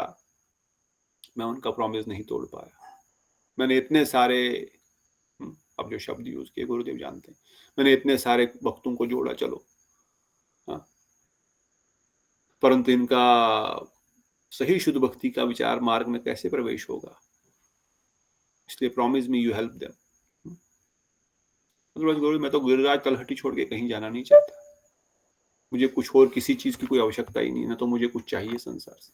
इवन भक्तिदान स्वामी प्रभुपाद जी भी 12 ईयर से राधा दामोदर जो रोज रूप गोस्वामी से बात करते हैं, जो रोज सनातन गोस्वामी से बात करते हैं, जो रोज दर्शन करते हैं दामोदर जी का वृंदावन की समस्त लीलाओं का, क्या वो वृंदावन छोड़ के जा सकते हैं? हाँ, परंतु उनके गुरु जी का आदेश है। जगत गुरु भक्ति सिद्धांत प्रभुपाद जिस लक्ष्य के लिए इस जगत में आए, महाप्रभु जिस चीज को देने के लिए आए, अभी आपका कर्तव्य है इसको आगे बढ़ाइए। वो भी एक बार नहीं, 2 बार नहीं, 3 बार उनको आदेश हुआ, यस लीव, टेक सन्यास एंड स्टार्ट प्रीचिंग। ओके, आपकी प्रसन्नता के लिए बस। तो यही प्रचारक सफल होते हैं जिनकी प्रसन्नता केवल गुरु की प्रसन्नता है, राधा ठकुरानी की प्रसन्नता। इसलिए वे भक्तिविनोद ठाकुर कहते हैं, कबे जीव दया है बे हृदय उदय, श्री आज्ञा टहल करीबो प्रचार। प्रचार तब जीव करेगा जब जीव दया हृदय में उत्पन्न होएगी और श्री आज्ञा अर्थात राधा रानी की आज्ञा से प्रचार होगा। फिर वो व्यक्ति प्रचार कर सकता है सही में, बाकी लोग तो प्रचार तो नहीं कर रहे हैं। पर ठीक है, गुरुदेव की वाणी को कैरी ऑन पास ऑन कुछ भी कह सकते हैं, छोटा मोटा कर रहे हैं, असली प्रचार तभी होता है। इसलिए कहते हैं ये तत्व जानने के बाद ही मैं अब समझ गया कि उस गोलोक में और इस भूलोक में कोई भेद नहीं, और अब उस गोलोक से इस भूलोक में आने के बाद अब मुझे पता लगा, अब मैं सब चीजों को एज इट इज देख पा रहा हूं। तुम तो अभी भी नहीं देख पा रहे हो, ऐसा बोला नहीं, पर that is what is indicating. I can see now this Golok Vrindavan Dham. केवल आने जाने के समय थोड़ा बहुत भेद तो प्रतीत होता है, किंतु दोनों लोकों के प्रति समान आसक्ति के कारण मैं उस स्पष्ट रूप से अनुभव नहीं कर पाता हूं। आने जाने में थोड़ा भेद होता है कि कोई लीला भी अलग अलग हो सकती है, वहां पे कोई और लीला चल रही है, यहाँ पे कोई और लीला चल रही हो, परंतु दोनों लोगों के प्रति समान आसक्ति के कारण मैं उसे स्पष्ट रूप से अनुभव नहीं कर पाता। दोनों लोगों में समान आसक्ति है मेरे को, दोनों लोग से सेम प्रेम है, और आपत्ति हो कि ऊपर और नीचे स्थित होने की भावना से दोनों में कुछ भेद हो सकता है, तथापि गोलोक और समस्त लोगों के ऊपर चरम सीमा पर स्थित होने के कारण क्या आप इस भूम ब्रिज में से उस गोलोक को फिर वहां से यहाँ आते रहते हैं, उस समय दोनों लोकों में विच्छेद दुखमय संभावना हो सकती है? इसके समाधान के लिए कहते हैं गमना गमने इत्यादि 5 श्लोक कह रहे हैं। क्या कह रहे हैं? पुनः पुनः आने जाने की अपेक्षा से कोई भेद नहीं भी हो, तथापि ऊपर और नीचे आने जाने से हृदय में थोड़ा सा दुख तो होता है। दोनों एक ही स्थान है, परंतु निकलते समय वहां से मे भी वो क्षणभंगर भी हो जाता, मन की अवस्था से ही वो आ रहे हैं। परंतु जब गोपियां कह रही है पलकें क्यों दी, आंखें बंद करनी पड़ती है, पलकें जब पकड़नी पड़ती है, तो गोप कुमारी कह रहे हैं हाँ, उस दृष्टिकोण से जितनी देर में वहां से यहाँ पर मैं आ जाता हूँ उतनी देर में थोड़ा दुख तो होता है, उसका थोड़ा सा अनुभव होता है। किंतु गोलोक और मथुरा गोकुल इन दोनों लोगों के प्रति आसक्ति है, आसक्ति होने के कारण, प्रेम होने के कारण दोनों लोगों में चित्त आविष्ट होने के कारण मैं स्पष्ट रूप से इसका अनुभव नहीं कर पाता हूं। क्योंकि जब मैं घर से मातामाल जाता हूं तो थोड़ा सा लगता है भाई रास्ते में गाड़ी में जाना है, घूमने थोड़ा टाइम लगेगा, मगर वहां जाने में जो आनंद आएगा और वहां पे पहुंचने के बाद जो मजा आएगा, उसके कारण से उस जो समय बीच में आने जाने का जो समय लगता है उसका पता नहीं लगता, उससे फर्क नहीं पड़ता, ऐसा बोल रहे हैं गोप कुमार।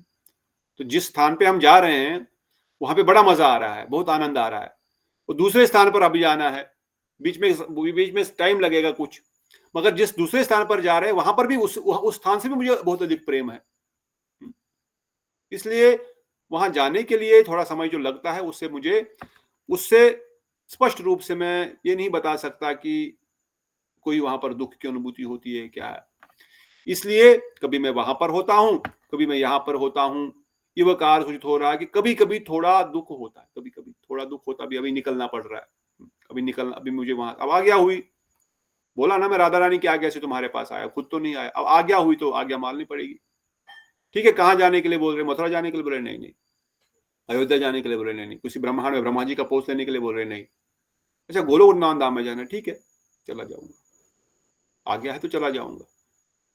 इसलिए गुरुवर्ग जब इस जगत में आते हैं, बड़ी दया है उनकी हम पर कि वो इस जगत में आ रहे हैं। तो कौन राधा ठकुरानी की सेवा छोड़ करके इस जगत में आना चाहता है? और कभी कभार फिर योग माया के द्वारा योग माया उनको भी बुला देती है कि वो वहां से यहाँ आए हैं। इसलिए गुरुदेव जब कई बार प्रश्न पूछा गया कि जिस कौन में इतने सारे उथल पुथल होते, क्या प्रभुपाद नहीं जानते थे? तो चाइल्ड अब्यूज हुए, इनका बैकग्राउंड क्या प्रभुपाद नहीं जानते थे? उन्होंने कैसे अलाउ किया, कैसे। प्रभुपाद जी गुरुदेव इसलिए बोले वक्त के अंदर भी भगवान की योग माया शक्ति के बुला दी थी ताकि सिस्टम को आगे बढ़ाना है। अदरवाइज ही नोज, ही सर्वज्ञ, but at the same time वह सब योग माया के प्रभाव से भूल भी जाते हैं। इसी प्रकार गोप कुमार कहते हैं कि वहां से यहां तक आने में थोड़ा बहुत कभी कभार थोड़ा दुख भी होता है, परंतु वो आज्ञा है उनकी, और पर ज्यादा स्पष्ट रूप से वर्णन करना संभव नहीं है कि ऐसा कुछ होता है।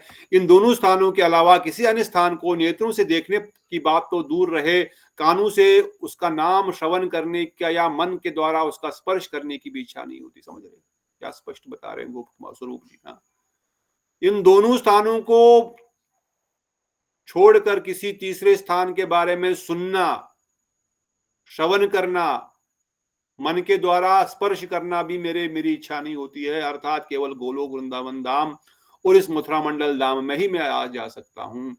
किसी अन्य स्थान पर स्वयं भगवान श्री कृष्ण और नारद जी आदि जैसे उनके समस्त भक्त वर्तमान है, मेरा हृदय कभी भी इसको स्वीकार ही नहीं करता है कि भगवान श्री कृष्ण कहीं और पर भी है। इवन द्वारिका में है, इवन अयोध्या में भी वही कृष्ण है, इवन वैकुंठ में भी वही कृष्ण है। अब तत्व सिद्धांत से चलो मैं मान लेता हूं ये है, चलो ठीक है, परंतु हृदय इस चीज को स्वीकार करने के लिए स्वीकार नहीं करता है। गोलोक और मथुरा मंडल के अलावा अन्य किसी स्थान पर मेरी दृष्टि, कर्ण और मन स्पर्श नहीं करते। इसका कारण बतलाने के लिए कह रहे हैं कि अन्यत्र इन दोनों स्थानों के अलावा अन्य किसी स्थान पर भी स्वयं भगवान श्री कृष्ण या नंद आदि, श्री नंद आदि जैसे उनके भक्त हैं, मेरा हृदय इस बात को कभी नहीं मानता। स्वयं भगवान और तदर्शा इसके द्वारा द्वारिका आदि में स्वयं भगवान कृष्ण तथा श्री नंद राज आदि परिकरों का न होना समझना चाहिए। क्या क्या बता रहे हैं? What is the last point before we conclude? हो गए सब लोग? ज्यादा हो गया क्या? आखिरी श्लोक कहते हैं बाकी स्थानों पर क्यों नहीं जाना चाहते? बोले बाकी स्थानों पर इसलिए नहीं जाना चाहते हैं क्योंकि वहां पे नंदराज नहीं है, वहां पे यशोदा मैया नहीं है, वहां पे ये लोग नहीं हो सकते हैं। अगर यहाँ पर नंद बाबा नहीं, यशोदा मैया नहीं, राधा ठकुरानी नहीं, सुबल सका नहीं है, श्रीदाम नहीं, तो मैं क्या करूंगा वहां पर जाकर के? इसलिए मैं वहां पर जाने की कोई मेरी इच्छा नहीं होती है। जब कभी मुझे वैकुंठ वासियों का दर्शन होता है तब उनको देखकर ऐसा प्रतीत होता है कि वे भी कृष्ण के विरह में दुखी है। समझ रहे हो कि नहीं समझ रहे हो? क्या समझ रहे हो? कुछ नहीं समझ आ रहा। अनुभूति की बात क्या बताऊं। गोप कुमार के स्वरूप कह रहे हैं कि जब मैं वैकुंठ वासियों को देखता हूं या अयोध्या वासियों को दर्शन करता हूं और तब मैं उन्हें गोलोक वासियों के स्वभाव के अनुरूप अर्थात ब्रजवासियों जैसा भी देखता हूं, तो मुझे लगता है कि ये लोग भी दुखी है बेचारे। क्या वैकुंठ वासी दुखी हो सकते हैं? क्या द्वारिका वासी दुखी हो सकते हैं? तो क्यों ऐसा लगता है? हाँ, उनको यही लगता होगा क्योंकि वो तो सखा उसमें है, तो वहां जो गोलोक में वो उनके साथ लीलाएं कर सकते हैं, वहां पर तो कर ही नहीं सकते। वो तो दूर दूर बैठ के उनकी सिर्फ देख सकते हैं, उनकी वो प्रार्थना कर सकते हैं उनसे। इसलिए वो मुझे लगता है ये बेचारे दुखी है, ये बेचारे दुखी है। मतलब वो दुखी नहीं है, पर मैं जिस सुख की अनुभूति कर रहा हूं, मैं जिस आनंद की अनुभूति करता हूं, आदान प्रदान की अनुभूति कर रहा हूं, ये लोग नहीं कर पा रहे हैं, ये बेचारे दुखी होंगे। इसी न्याय के अनुसार मैं अपने जैसे भाव को उनके अंदर नहीं देख पाता हूं, या उस प्रकार से वो, जैसे दीदी आपने बताया कि वो कृष्ण का वो वैकुंठपति का आलिंगन नहीं कर पाते हैं, उनको अपने कंधे पर चढ़ा करके नहीं लेके जा सकते यहां से वहां। जब मैं ये देखता हूं बेचारे कितने दुखी है, ये तो इसको कंधे पे उठा ही नहीं सकते। ये तो कंधे पे नहीं उठा सकते इनको, ये कैसे सुखी हो पाएंगे? ये तो उनके साथ हाथ में हाथ डाल के भोजन ही नहीं कर सकते, कैसे सुखी होंगे? बेचारे बड़े दुखी है। इसलिए कहते हैं इस तथा गोलोक और इस मथुरा ब्रज लीला के समान दर्शन करना वहां वेद प्रतीत नहीं होता। इसलिए अपने भाव की हानि प्रेम कमी की नहीं होती, अर्थात पहले जैसा ही सुख अनुभव होता है। इसलिए जब इस मथुरा मंडल में आता हूं तब कोई दुख नहीं होता।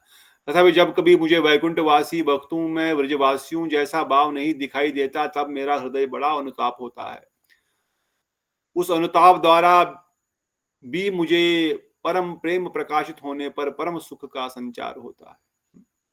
वही बात, जब मैं उन वैकुंठवासी भक्तों को देखता हूं, ब्रजवासियों के जैसा भाव जब नहीं दिखाई देता है कि भाई इनके अंदर ब्रजवासियों जैसा भाव नहीं है, इनके अंदर वो प्रेम नहीं है, उनके अंदर वो सेवा की भावना नहीं है, जो ब्रजवासियों के अंदर जो सर्वस्व कृष्ण को अर्पण करने की भावना है। मैं खुद भगवान हूं, मैं चतुर्भुज हूं, मैं भी किसी ब्रह्मांड का नायक हूं, मेरे अंदर भी बहुत सारी सेवक लक्ष्मी है, सेविकाएं हैं, वटेवर है, ब्रह्मांड है, मैं भी कई ब्रह्मांडों का मालिक हूं। ये भावना नहीं है ब्रजवासियों को, केवल एकमात्र भावना है कृष्ण की संतुष्टि, उनको प्रेम प्रदान करना। कहते हैं जब मैं ये देखता हूं कि इनके अंदर ब्रजवासियों जैसे भाव नहीं दिखाई देता, तब मेरा हृदय बड़ा दुखी हो जाता है। उस अनुताप के द्वारा भी मुझे परम प्रेम प्रकाशित होने पर परम सुख की संचार होता है। पर जब मेरा परम प्रेम प्रकाशित हो जाता है हृदय में, जब प्रेम प्रकाशित हो जाता है, अर्थात मेरा जो ब्रजवासियों के प्रति प्रेम और वृंदावन के प्रति जो प्रेम है, जब वो प्रकाशित हो जाता है, तब फिर से सुख की अनुभूति होती है, परंतु उनको देख करके मुझे दुख की अनुभूति होती है। अहो समस्त लोकवासियों के पूजनीय श्री गोलोकवासी श्री नंदराज आदि महान भगवत गणों द्वारा अनुभव किए जाने वाले गोलोक महात्म का मैंने श्री भगवान की कृपा से किंचित वर्णन किया है। अतएव मैं उस गोलोक धाम तथा वहां के समस्त परिकरों को पुनः पुनः प्रणाम करता हूँ। बृहद भागवत अमृत द्वितीय खंड 6 अध्याय श्लोक अनुवाद समाप्त। यहाँ पर 6 अध्याय समाप्त पूर्ण होता है। गोप कुमार कह रहे हैं मैंने तुमको उस नंदराज, यशोदा मैया, सखाओं का, विशेष रूप से सखियों का तो ज्यादा वर्णन कुछ किया नहीं, 1-2 जगह बताया किस प्रकार से मुझे गोपियों का प्रेम बताया थोड़ा बहुत, परंतु बाकी लीलाओं में तो उनका एंट्री है नहीं, तो उसके बारे में तो बता नहीं सकते। इसलिए मैंने थोड़ा बहुत किंचित मात्र, just very little, I just give you hint. जैसे क्वेश्चन के ऊपर हिंट होता है ना, मूवी का थोड़ा सा ट्रेलर आता है, मैं बस तुमको ट्रेलर बताया, थोड़ा हिंट दिया हूं वहां पर किस प्रकार की लीलाएं होती है। असली तो तुमको वहीं पर जाके अनुभव करना पड़ेगा, पूरी मूवी देखनी पड़ेगी। बस मैंने तेरे को हिंट दिया है, किंचित मात्र बताया है, उसका वर्णन किया है। अतः मैं उस गोलोक धाम तथा वहां के समस्त परिकरों को पुनः पुनः प्रणाम करता हूं। मैं बार बार उनको प्रणाम करता हूं, उन गोलोक वासियों को जिनका मैं वर्णन कर रहा हूं, जो नंदराज, यशोदा मैया, पार्षद, सखा, सखियां वहां पर है। यदि कहो कि उस गोलोक के महात्मा को अनुभव करने की योग्यता कैसी है, ये विशेष प्रश्न सनातन गोस्वामी वर्णन करते हैं। अब हमको कैसे अनुभव होगी उसकी योग्यता, उसके लिए क्या करना पड़ेगा, उसके लिए क्या योग्यता है उस गोलोक वृंदावन धाम को आपने तो वर्णन किया किंचित मात्र, पर अभी उसको प्राप्त करने की योग्यता क्या है, इसके लिए कह रहे हैं कि वह महिमा संपूर्ण भुवन अर्थात भूलोक से आरंभ लेकर के वैकुंठ लोक तक समस्त लोगों के पूजनीय गोलोक वासियों की अनुभव करने योग्य है। इसके द्वारा गोलोक वासियों की उस गोलोक महात्म्य के अनुभव करने की योग्यता का प्रदर्शन किया गया है। अतएव गोलोक के समस्त परिकरों को मैं पुनः पुनः प्रणाम करता हूं, अथवा यहाँ महत पदार्थ कहने से श्री नंद के चरण कमलों के प्रति प्रेम को समझना चाहिए। उस प्रकार विशेष विवरण अर्थात उस प्रेम विलास के वैभव स्वरूप श्री गोलोक और भूम बोथना मंडल स्थित गोलोक से संबंधित उनके स्वरूप के दर्शन साथ उनकी क्रीड़ा आचरण आदि से मैं प्रणाम करता हूं। अथवा प्रेम मूर्ति उस गोलोक के वासियों अर्थात उन समस्त परिकरों के चरण रज इत्यादि को भी मैं बारंबार प्रणाम करता हूं। इसके लिए इसके द्वारा समस्त प्रकार के साध्यों को शिरोमणि उस प्रेम को प्रणाम करता हूं, ऐसा जानना होगा। समस्त साध्य का शिरोमणि क्या है? प्रेम। प्रेम। उस प्रेम को प्रणाम करता हूं मैं ब्रजवासियों को। तो गोलोक वृंदावन धाम जाने के लिए क्या चाहिए? प्रेम, कृष्ण प्रेम। और प्रेम प्राप्त करने के लिए क्या चाहिए? कृष्ण की कृपा। कृष्ण की कृपा, प्रचुर कृपा। बहुत अच्छे, मुझे लगा पीछे भूल तो नहीं गए। नहीं और कृष्ण की कृपा प्राप्त करने के लिए क्या चाहिए? अब तो भूल गए, मतलब ये तो ज्यादा डीप हो गया अगेन। गुरु वैष्णवों की कृपा, साधु संग तो होगा ही, जब तक ब्रजवासियों उनकी के हमें संग नहीं अनुगत्य मिलेगा। में, ब्रज गोपियों के अनुगत्य में लौकिक संबंध चाहिए। कृपा चाहिए, अल्टीमेटली कृपा चाहिए। और कृपा प्राप्त करने के लिए क्या करना पड़ेगा? साधना। साधन साधन करना पड़ेगा। कौन सा साधन करना पड़ेगा? ब्रज गोपी के अनुगत्य में लोग गोपी के अनुगति में किस प्रकार उनके का से भाव साधन? से हाँ, भजन कीर्तन स्मरण ब्रजवासियों के अनुगत। ब्रजवासी अनुगति में ये तो हो गया, और एक पॉइंट मिसिंग है, लौकिक संबंध। लौकिक संबंध स्थापित करना पड़ेगा भगवान के साथ। मोहन प्रभु जी ने बताया।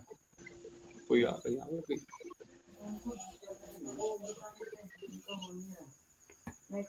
इसलिए लौकिक संबंध तो रखते हुए वो साधन करना पड़ेगा, ब्रज गोपियों के अनुगत्य में करना पड़ेगा। और उसके लिए सबसे बड़ा इंग्रेडिएंट, इंपॉर्टेंट इंग्रेडिएंट कौन सा है? कौन सा मसाला सबसे इंपॉर्टेंट है इसके लिए? धन्य। वेरी गुड प्रतिभा दीदी, गॉट द रियल पॉइंट। धन्य इज मोस्ट इंपॉर्टेंट इंग्रेडिएंट। तो इस प्रकार से उस प्रेम को प्राप्त करने का गोप कुमार ने स्पष्ट वर्णन किया। आज परम पवित्र एकादशी देवी है। एकादशी देवी हम सब पर कृपा करे, उस प्रेम की अनुभूति हमारे हृदय में स्फूर्त कराए, उस गोलोक वृंदावन धाम की प्राप्ति कराए। हम में कोई योग्यता नहीं है, हम में कोई सामर्थ्य नहीं है, मेरे पास कोई साधन नहीं है, हमारे पास केवल इच्छा है। इच्छा भी उस चीज को प्राप्त करने की है जिसके लिए हम योग्य ही नहीं है। परंतु आप परम दयालु है, परम कृपालु है। इस जगत में आए ही महाप्रभु के रूप में इस चीज को देने के लिए, जब सबको दे रहे हैं तो मैं भी तो एक दुष्ट ही हूं, जिस प्रकार आपने जगाई मदाई को प्रदान किया। तो यही लालसा, यही विचार और यही विचार करते हुए, यदि कृपा ना करिए पतिता देखिया, पतिता पावन नाम के सिर लागिया। अगर पतित देख करके मुझ पर कृपा नहीं करे तो पतित पावन कैसे कहलाएंगे? कैसे पतित पावन कहलाएंगे बताओ? इसलिए हे गौर हरि, हे नित्यानंद प्रभु, हे गुरुदेव, हे वैष्णव ठाकुर, हम पर कृपा करो। तो यही हमारी प्रार्थना है। इसी प्रकार से इस बृहद भागवत अमृत के 6वें अध्याय का दिग्दर्शनी टीका भी यहाँ पर पूर्ण होता है। कल हम इस खंड के अंतिम अध्याय में प्रवेश करेंगे, जिसमें जन शर्मा भी गोलोक वृंदावन धाम की प्राप्ति करेंगे। कैसे वो गोलोक वृंदावन धाम की प्राप्ति करेंगे, क्या विधि उन्होंने अपनाई, जिस विधि के द्वारा गोप कुमार को इतना टाइम लग गया जाने में, क्या फिर से अभी इतने उसी प्रोसेस को जन शर्मा भी प्राप्त कर रहे हैं या कोई दूसरे प्रोसेस से जाएंगे? इसको हम अगले अध्याय में सुनेंगे। अभी तक तो हमने गोलोक वृंदावन धाम का महत्व सुना, पर अब इससे ज्यादा इंपॉर्टेंट है कि कैसे हम जन शर्मा की तरह इसी जन्म में भगवत प्राप्ति कर पाए, न कि गोप कुमार की तरह जिनको बहुत बहुत बहुत घूमना पड़ा। इन्हीं वचनों के साथ आज की सभा को विराम देते हैं। अगर कोई प्रश्न है तो पूछ सकते हैं। प्रभु जी, यस दीदी। हमें मतलब कृष्ण प्रेम के वो बारे में बताया जाता है, और हमने इसमें यही सारा अभी तक जो बृहद भागवत में कृष्ण प्रेम के बारे में, पर हमारे जो परम गुरुदेव है राधा दास्यम, तो हमें राधा रानी के बारे में क्यों नहीं? क्योंकि हमें वो कहते हैं कि अगर वो वहां भी जाएंगे, कुरुक्षेत्र जाएंगे या द्वारका जाएंगे, तो अगर राधा रानी जाएंगी तो भी हम जाएंगे, नहीं तो हमारा कोई वो नहीं है वहां, उससे हमारा कृष्ण से डायरेक्ट कोई संबंध नहीं है। तो वो भाव लाने के लिए वो कथाएं और वो सब कैसे, कब? वो कथाएं आगे मिलेंगी, जब हम उज्जवल नीलमणि में जाएंगे, जब हम ललित माधव विदग्ध माधव में जाएंगे, जब हम हंसदूत में जाएंगे, जब हम विलाप कुसुमांजलि में जाएंगे, तब हम वहां पर पहुंचेंगे। कृष्ण प्रेम का दूसरा अर्थ है राधा दास्यम, हम गौड़ीय वैष्णव के लिए। अब एक ब्रॉडर टर्म है कृष्ण प्रेम, क्योंकि इसमें साखी भी आएंगे, दास्य भी आएंगे, वात्सल्य भी आएंगे, इसमें द्वारिकाधीश भी आ सकते हैं। परंतु हमारे लिए कृष्ण प्रेम स्पेसिफिकली राधा दास्यम है। अब जिनका साख्य की रुचि होगी उनके लिए कृष्ण प्रेम साख्य है, और गोप कुमार विशेष रूप से साख्य रस में है, इसलिए वो ब्रॉडर टर्म कृष्ण प्रेम की प्राप्ति कर रहे हैं। पर हमारे लिए कृष्ण प्रेम का शब्द का अर्थ ही है राधा दास्यम, दूसरा कोई अर्थ नहीं।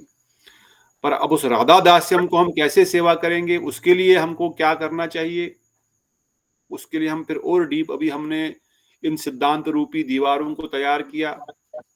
अब इन सिद्धांत रूपी दीवारों में घुस करके हम अंदर जो रस की खान है जिसका खजाना रूप गोस्वामी ने खोल दिया। यम कली रूप शरीर धरत तम ब्रज प्रेम महानिधि कौन कुपाट उदार। अब उसका दरवाजा खुल गया, उस महानिधि के रस का दरवाजा उन्होंने खोल दिया है।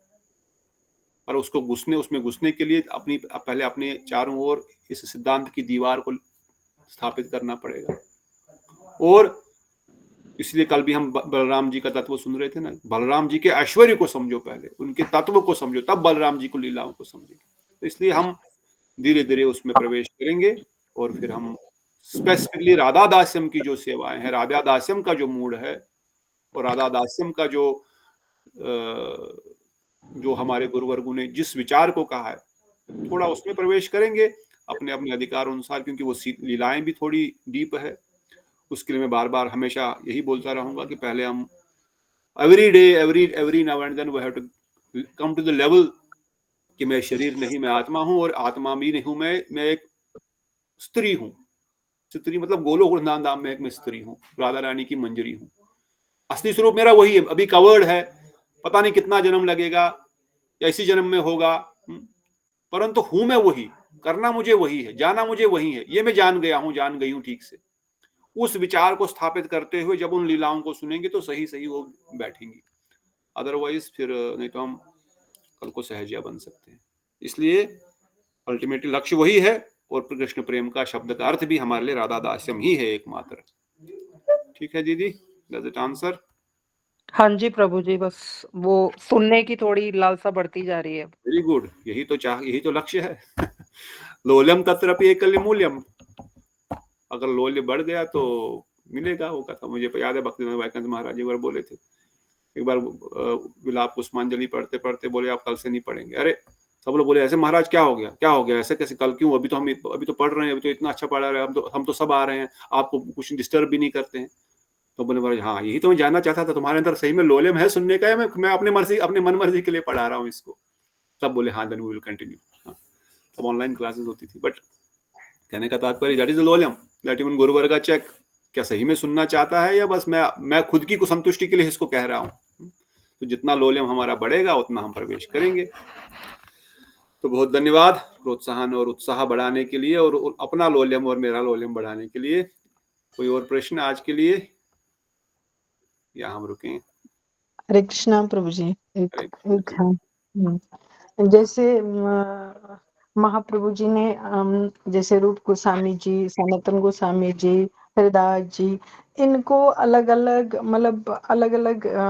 क्या दिया है कि इनके द्वारा उन्होंने क्या प्रचार किया है, अलग अलग से दिया ना उनको कि आप ये करो, वो क्या चीज है, क्या दिया है उन्होंने? हरिदास ठाकुर जी नामाचार्य है जी। हरिदास ठाकुर जी का स्वरूप क्या है, क्या स्वरूप किसी को मालूम? ब्रह्मा जी और प्रहलाद जी। अब प्रहलाद जी और ब्रह्मा जी, क्या वो गोलोक वृंदावन धाम के बारे में बता सकते हैं कुछ?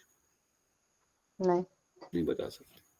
इसलिए उनके द्वारा वो नाम निष्ठा को प्रचार कर रहे हैं, क्योंकि प्रहलाद जी में नाम के प्रति निष्ठा है। तो प्रहलाद जी नाम निष्ठा को प्रचार कर रहे हैं, और हरिदास ठाकुर के रूप में वो नाम का ही वैशिष्ट प्रस्थापित कर रहे हैं कि नाम में कितनी शक्ति है कि 21 बाजारों में मारने के बाद, कोड़े मारने के बाद भी उनके शरीर में खरोंच नहीं आई, या अगर शरीर का पूरा मुसल भी उठ गया तब भी उनको एक बूंद उनको तकलीफ नहीं हुई। ये नाम का प्रभाव है। प्रहलाद महाराज के द्वारा क्या सिखा रहे हैं, यही चीज सिखा रहे हैं कि कैसे उनको पहाड़ से गिराया गया, हाथियों से कुचलाया गया, बालू से मारा गया, होलिका के गोद में बिठाया गया, क्या नहीं कराया गया उनको, परंतु उन्होंने कितना नाम के प्रति दृढ़ निश्चय रखा और कितनी इसमें नम्रता रखी। तो इनके द्वारा इस चीज को वैशिष्ट गुरुदेव से वर्णन करते हैं। ऑल्दो वैसे नामाचार्य हरिदास ठाकुर 3 लाख नाम जप करते हैं, और Rup Goswami may be he is not chanting in 1 lakh, but then who is greater, who is our aradh, who is for us, who is the real shiksha guru? It is Namacharya Haridas Thakur और प्रहलाद महाराज और रूप मंजरी और रूप गोस्वामी। हमारे लिए कौन है हमारे शिक्षक? रूप मंजरी के अनुगत रूप गोस्वामी। नहीं, इस जगत में तो समझो, छोड़ो रूप मंजरी, तो इस जगत में भी नामाचार्य हरिदास ठाकुर को फॉलो करना है या रूप गोस्वामी को फॉलो करना है, बताओ। हम रूपानुग है, रूप गोस्वामी। और नहीं भी होते रूपानुग तो भी अब रस के दृष्टिकोण से देखो ना, what is Haridas Thakur giving? नाम निष्ठा के बाद अल्टीमेट गोल क्या है? कृष्ण प्रेम। नाम सहायता कर सकता है, पर नाम ही, नाम हमारी सहायता करेगा उसको प्राप्त करने के लिए, और वो भी नाम कीर्तन, हरिनाम प्रेम नाम संकीर्तन। परंतु कोई साधारण व्यक्ति दृष्टिकोण से सोचेंगे, बोलेंगे अरे आप हरिदास ठाकुर को बता रहे हो, ये रूप गोस्वामी क्या बड़े हैं? फिर हरिदास ठाकुर तो इतना नाम करते हैं, 24 घंटा नाम करते हैं, आप बोलो रूप गोस्वामी बड़े हैं, रूप गोस्वामी को अनुगति करना है। अब कौन समझेगा इसको? जिसने गुरुदेव की कथाएं सुनी होगी, जिन्होंने गुरुदेव के ग्रंथ पढ़े हैं, जिन्होंने गुरुदेव के वैशिष्ट को समझा है, वही बताएंगे कि क्या अंतर है दोनों में। साधारण दृष्टिकोण से लगेगा हरिदास ठाकुर तो इतने सारे, क्या कितना भजन करते हैं जी, और उसके द्वारा उन्होंने नाम निष्ठा का प्रचार किया। रूप मंजरी के द्वारा उन्होंने, रूप गोस्वामी के द्वारा उन्होंने रस ग्रंथ का प्रचार किया। और क्या, और कौन था? और किसका नाम पूछ रहे थे चंद्रकांता दीदी? यही तो पूछ दैनिता भी, ये सब चीजें। तो इस प्रकार से हर आचार्य के लीला के द्वारा, षड गोस्वामियों को इस जगत में भेजने के द्वारा, या बाकी चक्रवर्ती ठाकुर पाद आए, बलदेव विद्याभूषण पाल आए, उनका सबका एक वैशिष्ट, हमारे गुरुदेव आए, हमारे परम गुरुदेव आए, इन सबका एक वैशिष्ट, इन सबका एक विशेष कार्य है जिस जगत में देने के लिए आए, पर अल्टीमेटली है सब रूपानुग। ठीक है, यही इनका वैशिष्ट है। और कोई प्रश्न बिफोर वी कंक्लूड? समय हो गया है। ऐसे आज एकादशी है, जागरण तो आपको दोपहर रात तक करना पड़ेगा 12 बजे तक, बाकी जप कीजिए और कम से कम कामिका एकादशी का अधिक फल प्राप्त कीजिए। अगर कोई प्रश्न नहीं है तो कल हम आगे अगले अध्याय में प्रवेश करेंगे। तब तक के लिए आप सबका बहुत बहुत धन्यवाद। बोलो श्री श्री राधा गोविंद ललिता विशाखा जू की जय, अष्ट सखी जय, समस्त सखी वृंद की जय, वृंद की जय, समस्त मातृ वृंद पितृ वृंद श्री नंद बाबा मैया, समस्त गोपी वृंद की जय, वृंदावन धाम की जय, वृंदावन पशु नदी, समस्त पर्वत गिरिराज गोवर्धन यमुना महारानी काम्यवन, समस्त भुवन समस्त सरोवर की जय, अनंत नंदन गौर हरि की जय, नित्यानंद प्रभु की जय, महाराज गुरुदेव की जय, गुरु वैष्णव की जय, निताई गौर वृंदे माधुरी दीदी, दंडवत प्रणाम।